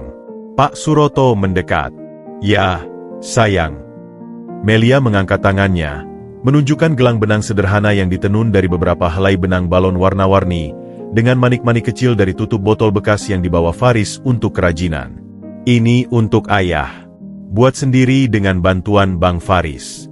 Warnanya seperti pelangi, biar perusahaan ayah nggak jatuh lagi. Biar happy. Suroto terdiam. Ia menerima gelang sederhana itu, terbuat dari bahan yang mungkin tak seharga secuil kancing jasnya. Tapi nilainya tak terukur. Matanya berkaca-kaca. Ia memandang Faris, yang tersenyum kecil dan menganggak. Dalam hati Suroto, dinding kecurigaannya retak sedikit. Mungkin, hanya mungkin, pemuda ini memang tulus. Mungkin, rahasia di balik senyuman Melia bukanlah sebuah ancaman, melainkan sebuah pelajaran tentang kepercayaan yang sederhana. Tapi bisakah ia, seorang yang hidup di dunia penuh tipu muslihat, benar-benar menurunkan gardunya? Pertempuran dalam dirinya masih jauh dari selesai. Namun, gelang pelangi di pergelangan tangannya terasa hangat, mengingatkannya pada warna-warna yang telah membawa kehidupan kembali ke mata putrinya. Kecurigaan itu seperti asap hitam yang menyelinap masuk melalui ventilasi rumah nomor 8. Meskipun gelang pelangi Melia sempat mencairkan es di hati Pak Suroto untuk sesaat, asap itu tidak pernah benar-benar hilang. Ia hanya menipis, menunggu hembusan angin baru untuk menebal kembali. Hembusan angin itu datang 2 hari kemudian, dari laporan Wisnu yang rutin. "Pak, pengawasan eksternal seperti yang Bapak perintahkan," lapor Wisnu di ruang kerja, suaranya rendah. "Ada satu titik yang perlu diperhatikan." Pak Suroto mengangkat kepalanya dari tumpukan laporan keuangan. "Apa itu?" Mobil gelap, Toyota Avanza, plat B, sudah terpantau 2 kali dalam 3 hari terakhir, parkir di ujung jalan, dekat tikungan sebelum gerbang utama Golden Valley. Bukan mobil warga sekitar, dan sopirnya tidak pernah turun. Hanya memarkir selama 30 menit hingga 1 jam, lalu pergi. Jam berapa? 1 kali jam 2 siang, sekali jam 4 sore, tepat sebelum dan sesudah jam kunjungan Faris. Senyum tipis yang tersisa dari kejadian gelang pelangi pun menguap. Wajah Pak Suroto berkerut. Apa ada upaya untuk mengidentifikasi? Sudah. Plat nomor ternyata palsu. Tidak terdaftar di sistem. Ini jelas bukan kebetulan, geram Suroto. Pikirannya langsung melompat ke skenario terburuk. Arta Wijaya. Mereka mengawasi rumah ini. Mereka tahu tentang Faris. Mungkin mereka sedang mengumpulkan data untuk memanfaatkannya. Atau ia berhenti, memikirkan kemungkinan yang lebih mengerikan. Atau Faris adalah bagian dari mereka. Dia adalah mata-mata yang ditempatkan untuk mendapatkan akses. Wisnu menggeleng, ragu. "Pak, itu terlalu dramatis. Faris itu profilnya bersih. Dan caranya dengan Nona Melia, itu tulus. Sulit dipercaya itu hanya akting. Kau terlalu lunak, Wis. Dalam bisnis, akting adalah bagian dari permainan. Dan Arta Wijaya terkenal dengan taktik kotor mereka. Ingat kasus penyadapan di perusahaan kita tahun lalu? Mereka tidak segan menggunakan cara ilegal." Suroto berdiri, berjalan mondar-mandir. Faris datang dengan alasan yang sempurna. Pemuda miskin, ibu sakit, butuh uang. Dia mudah disuap atau diancam. Mereka bisa membayarnya lebih untuk melapor pada mereka tentang rutinitas kita, kelemahan kita, atau bahkan. Suaranya tertahan, menyakiti Melia untuk menjatuhkan saya secara mental. "Pak," protes Wisnu, terkejut. "Itu terlalu jauh. Tidak ada bukti sama sekali." "Bukti adalah mobil gelap itu. Hubungannya dengan jam kunjungan Faris." Suroto menepuk meja. Paranoia yang selama ini dipendam kini meledak, didorong oleh tekanan bisnis dan ketakutan akan keselamatan anaknya. "Besok, saat Faris datang, saya akan berurusan langsung dengannya." Wisnu melihat ketegangan di wajah bosnya. Ia tahu argumennya tidak akan didengar. Yang bisa ia lakukan hanyalah mengawasi. Sore berikutnya, suasana di gazebo masih terlihat normal di permukaan. Faris datang dengan ide baru, membuat kebun binatang balon mini. Ia membawa balon-balon hijau untuk diubah menjadi bukit, dan berbagai hewan kecil, jerapah berleher panjang, gajah bertelinga lebar, dan seekor singa yang lucu. Melia sangat antusias. Bahkan Bu Indah ikut tertawa membantu menata kebun binatang di atas meja marmer gazebo. Namun, Faris merasakan ada yang berbeda. Ia melihat Pak Suroto tidak hanya mengawasi dari jauh, tetapi berdiri di pinggir gazebo, tangan di saku, wajahnya seperti topeng batu. Tatapannya tajam, mengikuti setiap gerakan Faris, seolah mencari celah, mencari kebohongan. Pertunjukan hari itu, meski penuh warna, terasa tegang bagi Faris. Setiap lelucon yang ia lontarkan, setiap cerita yang ia buat, terasa dipaksakan karena ia tahu ada sepasang mata yang menilai, bukan menikmati. Melia, dengan sensitivitasnya, mulai menyadarinya. "Bang Faris, kenapa suara Mia pelan?" tanyanya saat Faris sedang membentuk kaki gajah. "Ah, maaf. Lagi konsentrasi nih," jawab Faris, berusaha tersenyum. Sesi itu berakhir lebih awal karena Melia mengeluh pusing. Bu Indah langsung waspada dan membawanya masuk untuk istirahat. Saat itulah, Pak Suroto menghentikan Faris yang sedang membereskan keranjangnya. "Faris, ke ruang kerja saya sebentar. Ada yang perlu kita bicarakan." Suaranya datar, dingin, tanpa nada ramah seperti biasanya, meski seringkali terpaksa. Jantung Faris berdebar kencang. Ia mengangguk, mengikuti Pak Suroto yang berjalan cepat meninggalkan gazebo. Ruang kerja itu terasa seperti ruang interogasi. Pak Suroto tidak duduk di belakang mejanya, tetapi berdiri di depan jendela, membelakangi Faris. "Sudah berapa lama kau bekerja untuk mereka?" tanya Suroto tiba-tiba, tanpa basa-basi. Faris bingung. "Untuk siapa, Pak?" "Jangan berpura-pura bodoh. Grup Arta Wijaya. Atau siapapun yang menyuruhmu mendekati keluarga saya." Faris terkesiap, merasa seperti ditampar. Darahnya naik ke kepala, campur rasa sakit, marah, dan kebingungan. "Saya tidak bekerja untuk siapa-siapa, Pak. Saya cuma tukang balon. Dan saya mendekati keluarga Bapak karena Bapak sendiri yang memanggil saya saat pertama kali." Suroto menoleh, matanya menyala. "Kebetulan yang sangat tepat, bukan? Kau lewat di depan rumah saya tepat saat putri saya dalam kondisi terpuruk. Dan sejak kau datang, ada mobil mencurigakan mengawasi rumah ini. Kau tahu tentang mobil itu?" "Tidak. Saya tidak tahu mobil apa yang Bapak maksud," bantah Faris. Suaranya mulai meninggi. Rasa hormatnya mulai terkikis oleh rasa tidak dihargai. "Saya cuma naik sepeda butut saya ke sini, bawa balon, buat Mia tertawa, lalu pulang. Titik. Dan uang yang saya berikan, cukup untuk membuatmu tetap datang, ya? Atau mereka membayarmu lebih untuk informasi?" sergah Suroto, mendekat. Aura pengusahanya yang dominan memenuhi ruangan. Faris menarik napas dalam-dalam, berusaha menahan amarah. Air mata kebencian dan kekecewaan mulai menggenang. "Uang Bapak saya terima karena saya butuh. Untuk ibu saya yang sakit. Dan saya sudah bilang, saya bersyukur. Tapi kalau Bapak pikir uang itu bisa membeli kesetiaan saya untuk jadi mata-mata atau apapun, Bapak salah besar." Suaranya bergetar. "Saya di sini karena Mia. Hanya itu. Dan melihat Mia bahagia adalah bayaran terbaik yang sudah saya terima, bahkan sebelum uang Bapak masuk ke tangan saya."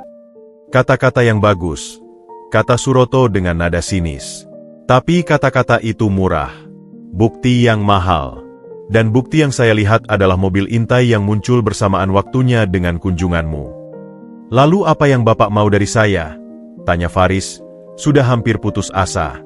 "Bapak mau saya berhenti datang? Baik. Saya akan berhenti. Saya tidak mau jadi sumber pertengkaran dan kecurigaan lagi. Mia mungkin akan sedih, tapi lebih baik daripada hidup dalam pengawasan seperti penjahat." Ia membalikkan badan, hendak pergi. "Tunggu!" teriak Suroto. Suaranya masih keras, tapi ada sedikit keraguan sekarang. Konfrontasi langsungnya tidak menghasilkan pengakuan seperti yang ia harapkan. Justru, reaksi Faris terlihat sangat asli. Seperti orang yang benar-benar tersinggung dan terluka.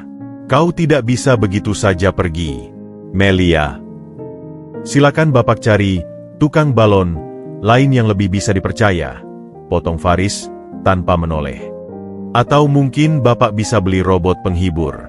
Pasti tidak akan mencurigakan." Ia membuka pintu ruang kerja dan hampir menabrak Bu Indah yang ternyata berdiri di luar.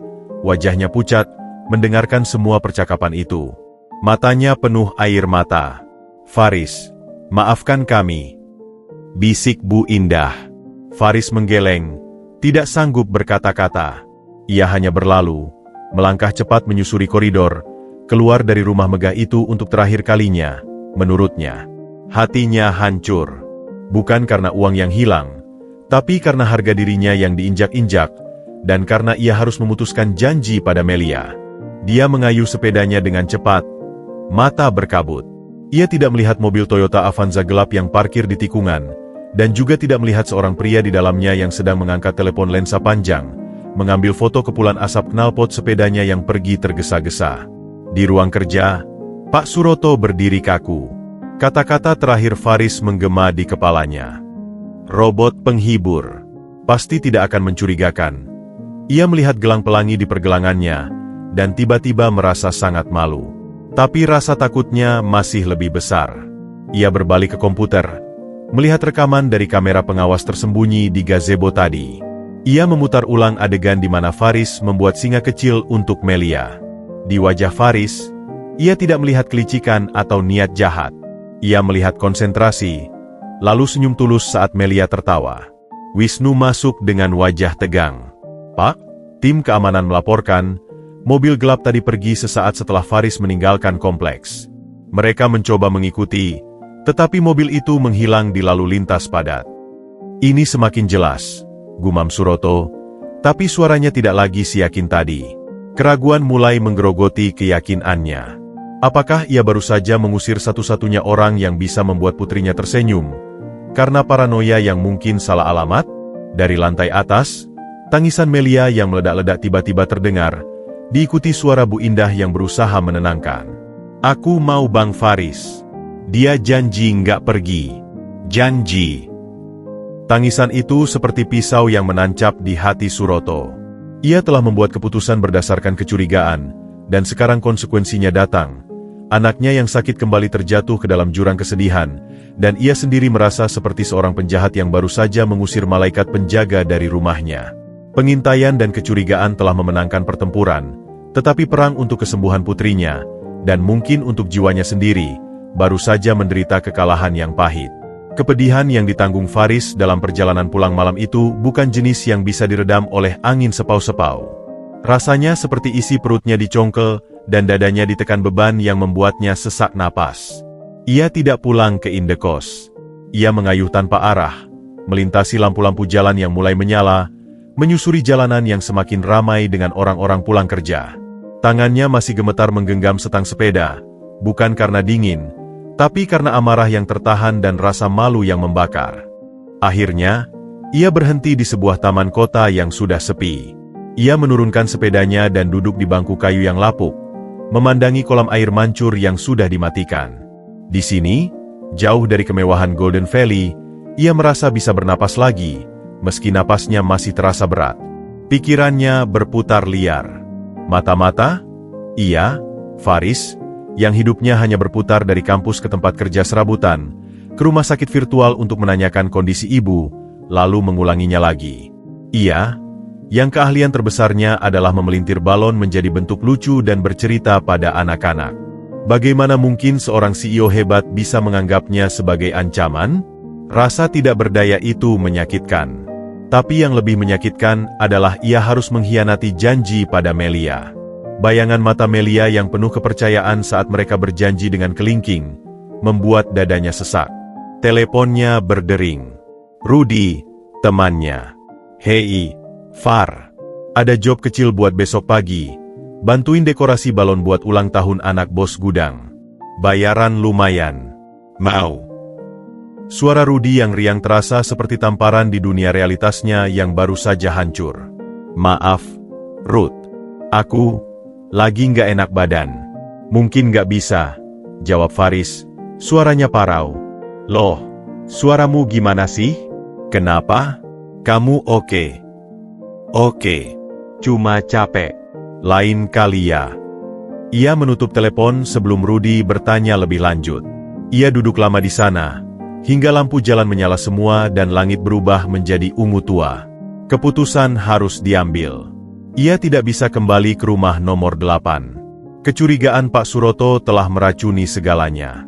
Bahkan jika ia kembali, setiap senyumnya akan dianggap sebagai sandiwara, Setiap perhatiannya pada Melia akan dicurigai sebagai bagian dari rencana jahat. Ia tidak tahan diperlakukan seperti kriminal. Tapi Melia, anak kecil itu tidak bersalah. Ia sudah menderita begitu banyak, dan kini harus kehilangan satu-satunya penghibur yang berhasil menyentuh hatinya. Faris menutup mata, mencoba mengusir gambar wajah Melia yang pasti akan berlinang air mata. Ini untuk kebaikan semua, bisiknya pada diri sendiri, tapi hatinya menjerit bahwa itu adalah kebohongan. Akhirnya, dengan langkah gontai, ia pulang ke Indekos. Sesampainya di sana, ia melihat 2 chat masuk dari Bu Indah. Bu Indah, pukul 19.45 Faris, saya minta maaf sekali lagi. Suroto sedang tidak dalam keadaan baik. Dia sedang tertekan. Tolong jangan pergi. Bu Indah, pukul 20.15 Melia menangis terus. Dia tidak mau makan. Dia hanya memanggil namamu. Tolong, pikirkan lagi. Air mata akhirnya menetes.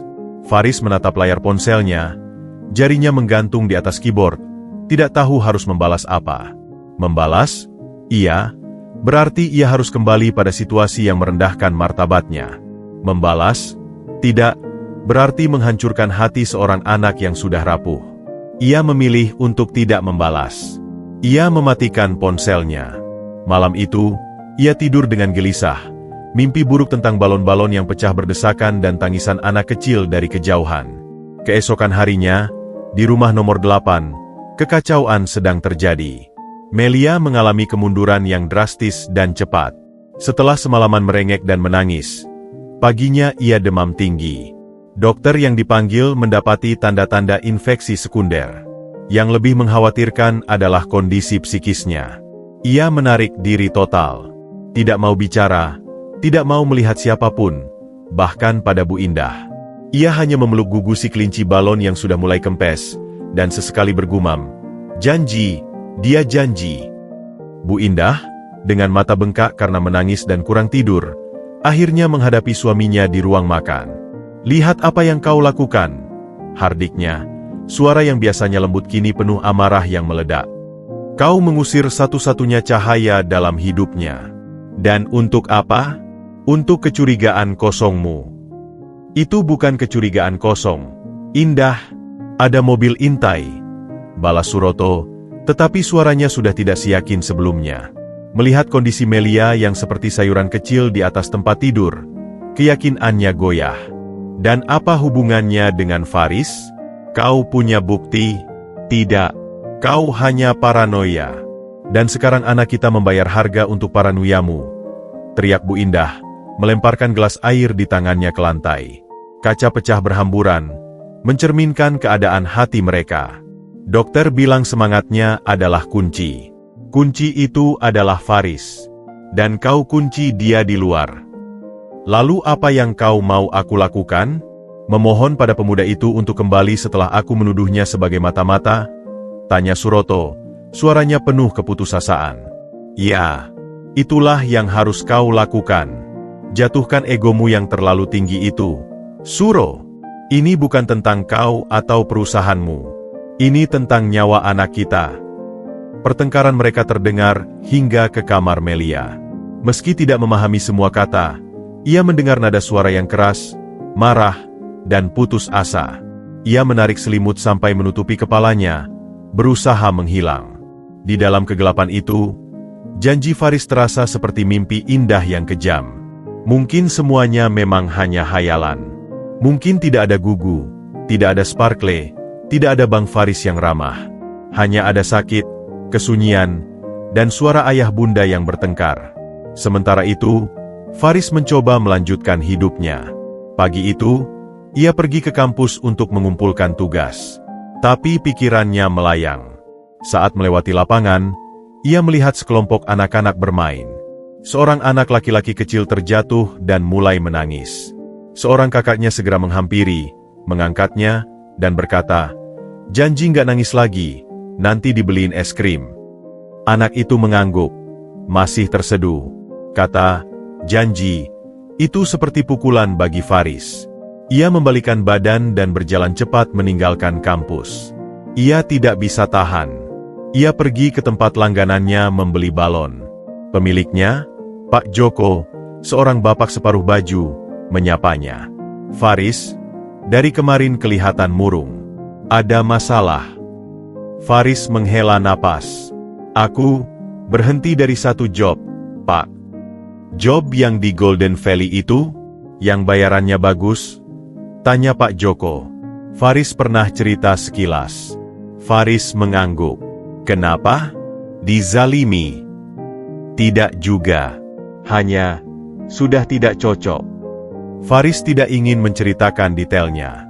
Rasa malunya terlalu besar. Pak Joko memandangnya tajam. Kadang, pekerjaan kita nggak cuma soal uang, Faris. Terutama pekerjaan kita yang berurusan sama anak-anak. Itu urusan hati. Kalau hatimu masih di sana, uang sebanyak apapun di tempat lain nggak akan bisa gantikan. Perkataan itu menusuk tepat sasaran. Tapi Faris menggeleng. Sudah terlambat, Pak. Saya sudah memutuskan. Namun, tekadnya tidak sekuat kata-katanya. Sore itu, saat ia kembali ke indekos, tetangga satu kamarnya menyampaikan pesan. Faris, ada telepon dari kampung. Katanya ibumu mau dibawa ke rumah sakit kabupaten besok pagi. Butuh uang untuk jaminan. Realisasi itu menghantam. Uang. Ia butuh uang. Uang dari Pak Suroto yang terhenti. Ia harus mencari pekerjaan lain. Cepat. Tapi hatinya terbagi. Di satu sisi, tanggung jawab pada ibunya yang nyata dan mendesak. Di sisi lain, tanggung jawab pada janji pada seorang anak yang juga sedang berjuang antara hidup dan mati. Malam kedua setelah kepergiannya, Faris tidak bisa tidur sama sekali. Ia membuka ponselnya yang sudah ia nyalakan, dan melihat puluhan chat dari Bu Indah yang semakin panik, menceritakan penurunan kondisi Melia. Ada juga satu panggilan tak terjawab dari nomor tidak dikenal. Mungkin Pak Suroto? Ia tidak berani menelpon balik. Dini hari, ketika kota masih tidur, Faris mengambil keputusan. Ia tidak bisa tinggal di sini. Setiap sudut kota ini mengingatkannya pada Melia. Ia harus pulang ke kampung. Mengurus ibunya secara langsung. Mungkin di sana, di tengah kesederhanaan kampung halaman, ia bisa melupakan segalanya. Janji yang terpaksa diingkari, kecurigaan yang menyakitkan, dan tatapan penuh percaya dari seorang gadis kecil. Dengan langkah berat, ia mulai membereskan barang-barangnya. Ia menyimpan gugusi kelinci balon yang sudah benar-benar kempes ke dalam tas. Mungkin suatu hari nanti, ia bisa menceritakan pada anak-anak di kampung tentang kelinci ajaib bernama Gugu dan seorang putri kecil pemberani bernama Mia. Tetapi untuk sekarang, ia harus pergi. Pelarian ini terasa seperti pengkhianatan, baik pada Melia maupun pada dirinya sendiri. Tapi itu satu-satunya cara yang ia lihat untuk menyelamatkan sisa harga dirinya dan mengurus orang yang juga sangat membutuhkannya. Ia menulis pesan singkat pada Bu Indah. Pesan yang sulit ia ketik karena tangannya gemetar. Faris, pukul 4.30 Bu, saya minta maaf. Saya harus pulang ke kampung. Ibu saya kondisi darurat. Tolong sampaikan ke Mia, saya sayang padanya. Dan saya minta maaf tidak bisa menepati janji. Doakan kami. Ia mengirim pesan itu, lalu mematikan ponselnya lagi. Saat fajar menyingsing, Faris sudah berada di terminal bus, dengan satu tas kecil berisi pakaian seadanya, perlengkapan balon, dan sebuah hati yang remuk. Ia memandang keluar jendela bus yang mulai bergerak, membawanya menjauh dari kota, dari warna-warni balon yang tak lagi membawa kebahagiaan, dan dari sebuah janji sore hari yang akhirnya terpaksa ia langgar demi menyelamatkan sisa-sisa harkatnya sebagai manusia. Pelariannya dimulai, tetapi beban keputusannya akan mengejarnya, seberat dan sejauh apapun ia pergi. Bus malam menggerung di jalan tol, membawa Faris menjauh dari kota metropolis yang telah menjadi panggung kebahagiaan dan luka terbesar dalam hidupnya. Di pangkuannya, tas kecil terasa berat bukan karena isinya, tetapi karena beban pengkhianatan yang ia pikul. Setiap kilometer yang ditempuh terasa seperti paku yang semakin menancap di hati. Ia menatap gelap di luar jendela, tetapi yang ia lihat hanyalah sorot mata Melia yang penuh kepercayaan, lalu berubah menjadi kepedihan saat ia harus menerima bahwa Bang Faris tidak akan datang lagi. Di rumah nomor 8, kekacauan mencapai puncaknya. Pesan Faris telah diterima Bu Indah saat subuh. Ia membacanya sambil tangisnya pecah, duduk merosot di lantai koridor di luar kamar Melia. Suroto, yang keluar dari kamar tidur dengan wajah lesu, segera mendekat. "Apa yang terjadi?" tanyanya, suara serak. Indah mengangkat ponselnya, tangannya gemetar. Dia pergi, pulang kampung. Ibunya darurat. Ia memandang suaminya dengan mata penuh tuduhan. "Ini karena kamu. Kamu mengusirnya." Suroto mengambil ponsel itu, membaca pesan singkat itu. Kata-kata, "Saya minta maaf tidak bisa menepati janji," terasa seperti pisau yang memutar-mutar di dadanya. Ia melihat ke arah kamar Melia, di mana dokter dan perawat sedang sibuk. Monitor di samping tempat tidur menunjukkan detak jantung yang lemah dan tidak teratur. Melia tidak sadarkan diri sepenuhnya. Demam tinggi membuatnya mengigau. Di tangannya yang kuyu, masih terapit gugusi kelinci balon yang sudah benar-benar lemas. Infeksinya menyebar cepat. Sistem imunnya sangat rendah. Sepertinya ada komponen psikosomatis yang kuat, trauma emosional mendadak. Lapor dokter pada Suroto dengan wajah serius. "Kami sudah memberikan antibiotik spektrum luas. Tapi, semangatnya, Pak. Itu yang paling kami khawatirkan." Dia seperti tidak mau bertahan. Kalimat itu menghantam Suroto lebih keras dari segala tawaran akuisisi atau serangan bisnis. Dia seperti tidak mau bertahan putrinya, cahaya hidupnya, menyerah. Dan penyebabnya adalah kepergian seorang pemuda tukang balon yang ia usir karena kecurigaan butanya. Wisnu datang dengan laporan baru, wajahnya suram. "Pak, investigasi kita pada mobil gelap itu, ada perkembangan. Ternyata, itu bukan dari grup Arta Wijaya." Suroto menoleh, ada secercah harapan liar bahwa mungkin ia tidak sepenuhnya salah. "Dari siapa?" "Dari agen asuransi swasta. Ternyata, mereka sedang melakukan pengawasan klaim besar pada seorang tetangga di blok sebelah yang diduga melakukan penipuan. Itu sama sekali tidak ada hubungannya dengan kita, atau dengan Faris. Mereka hanya kebetulan parkir di tikungan itu karena itu titik pengamatan terbaik." Dunia Suroto runtuh. Kecurigaannya, yang telah ia pegang teguh sebagai tameng untuk melindungi keluarganya, ternyata adalah fata morgana. Ia telah mengusir malaikat penolong putrinya karena salah sangka. Rasa bersalah yang begitu besar dan menusuk menyergapnya, hingga ia harus bersandar ke dinding agar tidak terjatuh. "Temukan dia, Wis," desisnya, suaranya parau. "Temukan di mana dia sekarang. Kita harus membawanya kembali." "Tapi Pak, dia bilang ibunya darurat." "Kita akan bantu ibunya. Apapun. Seluruh biaya pengobatan. Tapi dia harus kembali. Melia tidak akan bertahan tanpanya." Air mata, yang sudah bertahun-tahun tidak ia tumpahkan, akhirnya mengalir deras di pipi pria perkasa itu. Ia menangis terseduh-seduh, di depan ajudannya dan istri yang terpaku. "Aku telah melakukan kesalahan yang sangat besar." Di bus, perjalanan terasa seperti siksaan. Faris mencoba tidur, tapi setiap kali ia menutup mata, ia mendengar tangisan Melia. Ia membuka ponselnya sekali lagi, melihat foto yang tidak sengaja ia ambil saat Melia tertawa memegang Sparkle si kuda poni. Rasa sakitnya begitu fisik, hingga dadanya sesak. Ia memandangi Gugu yang kempes di tasnya. "Maaf, Gugu. Aku gagal," bisiknya. Kampung halaman masih 12 jam lagi. Dalam keterpurukan itu, sebuah pemikiran muncul, pelan tapi jernih. Lari menyelesaikan apa? Ibu butuh biaya, dan kamu meninggalkan satu-satunya sumber penghasilan besar yang bisa membantumu. Tetapi harga dirinya berkata lain. Kamu tidak bisa kembali pada orang yang menuduhmu seperti penjahat. Konflik batinnya terpecah saat bus berhenti di sebuah rest area. Ia turun untuk membeli air. Dan tanpa sengaja, televisi di warung menayangkan berita kesehatan tentang pentingnya dukungan psikologis untuk penyembuhan anak sakit kronis. Seorang ibu bercerita tentang anaknya yang selamat karena ingin hidup demi seseorang yang dipercayainya. Pukulan itu tepat. Faris membeku di tempat. Melia mempercayainya. Dan ia telah meninggalkan kepercayaan itu. Sementara itu, upaya Wisnu membuahkan hasil. Melalui data tiket bus, Faris membeli secara online dengan kartu identitasnya. Mereka melacak bahwa Faris sedang dalam perjalanan ke Jawa Timur.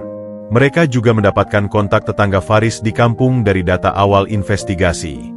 Wisnu menelepon, Dan setelah menjelaskan siapa dirinya, dengan sedikit kebohongan tentang bantuan beasiswa, ia mendapat kabar bahwa Ibu Faris memang akan dibawa ke rumah sakit besok pagi, tetapi kondisi daruratnya tidak separah yang dikhawatirkan.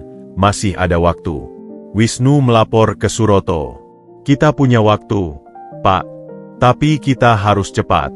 Jika Faris sudah sampai di kampung dan melihat ibunya, mungkin akan lebih sulit membujuknya kembali. Siapkan jet pribadi, perintah Suroto, tanpa ragu. Kita terbang ke kota terdekat dari kampungnya. Aku akan menjemputnya sendiri. Pak, jadwal rapat dengan investor besok. Batalkan semuanya, hardik Suroto. Tidak ada yang lebih penting dari ini. Dari Melia. Pagi hari, di sebuah rumah sakit kecil di kabupaten. Faris baru saja tiba setelah perjalanan panjang. Ia melihat ibunya terbaring di ruang gawat darurat. Wajahnya pucat namun tersenyum lemah melihat kedatangan anak semata wayangnya. Faris, kamu datang. Ibu, maafin anakmu, bisik Faris, memeluk tangan ibunya yang dingin. Perasaan bersalah yang baru menumpuk. Ia telah meninggalkan ibunya sendirian berjuang terlalu lama. Saat ia sedang berbicara dengan dokter tentang biaya, ponselnya berdering. Nomor tidak dikenal. Ia mengabaikannya. Dering kedua, dari nomor yang sama. Dengan enggan, ia menjawab, Faris? Suara di seberang sana membuatnya kaku. Itu adalah suara Pak Suroto, tetapi terdengar sama sekali berbeda. Hancur, rendah, penuh penyesalan. Ya, aku, Suroto. Aku menelepon untuk memohon maaf. Aku salah. Sangat salah. Kecurigaanku salah alamat. Mobil itu bukan ancaman. Aku telah berprasangka buruk padamu tanpa dasar. Suaranya terputus-putus. Dan sekarang, Melia. Dia kritis. Faris. Dokter bilang dia seperti tidak punya keinginan untuk bertahan. Dia memanggil namamu dalam igauannya. Faris menutup mata, menahan isakan. Saya di kampung, Pak. Ibu saya juga butuh saya. Kami akan mengatur segalanya. Aku akan menanggung semua biaya pengobatan ibumu, mengirim dokter terbaik ke sini jika perlu. Tapi tolong, kembalilah. Untuk Melia. Dia butuhmu. Aku memohon. Suara seorang CEO yang berkuasa itu kini hanyalah suara seorang ayah yang putus asa, merendahkan diri hingga ke titik terendah. Faris memandang ibunya. Ibunya, meski lemah, melihat pergulatan di wajah anaknya. Siapa itu? Nak? Ada masalah. Seorang teman. Anaknya sakit parah. Dia butuh saya. Ibu Faris tersenyum lemah. Kalau ada yang butuh kamu, lebih butuh dari ibu yang sudah di sini ditangani dokter. Pergilah. Bantu mereka. Ibu doakan yang terbaik. Belas kasihan dan pengertian ibunya itu seperti pelepasan terakhir. Air mata Faris menetes. Ia berbicara lagi pada telepon. Di mana Bapak? Kami sudah di kota sebelah. Jet pribadi. Kami akan menjemputmu dimanapun kau mau.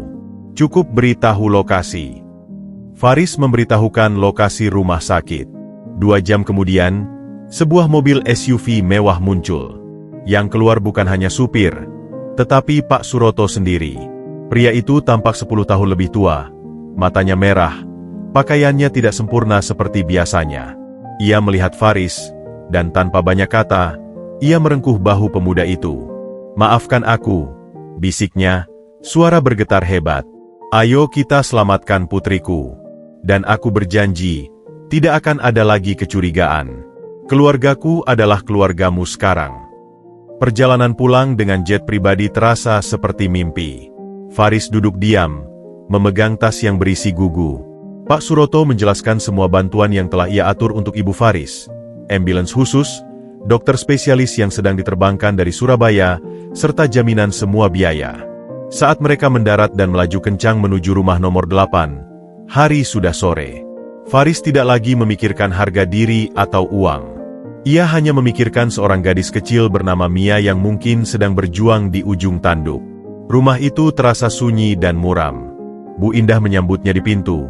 Wajahnya hancur, tetapi matanya menyala saat melihat Faris. "Terima kasih sudah kembali."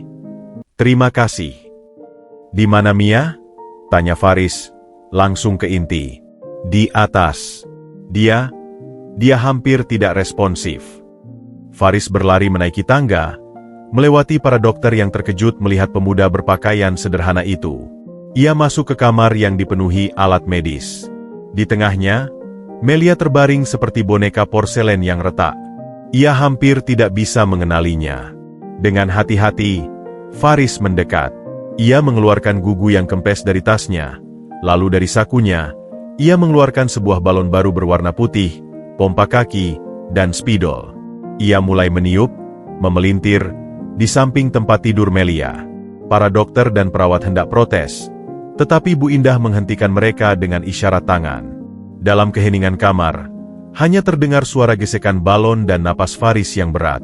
Dalam beberapa menit, seekor kelinci baru, mirip Gugu, lahir. Tapi yang ini berbeda. Ia memakai mahkota kecil dari balon emas, dan di tangannya ada pedang kecil. Faris membungkuk, membisikkan di telinga Melia. "Mia, Gugu pulang. Dia dengar kamu sakit, jadi dia segera kembali. Dia bahkan sudah jadi pahlawan kelinci.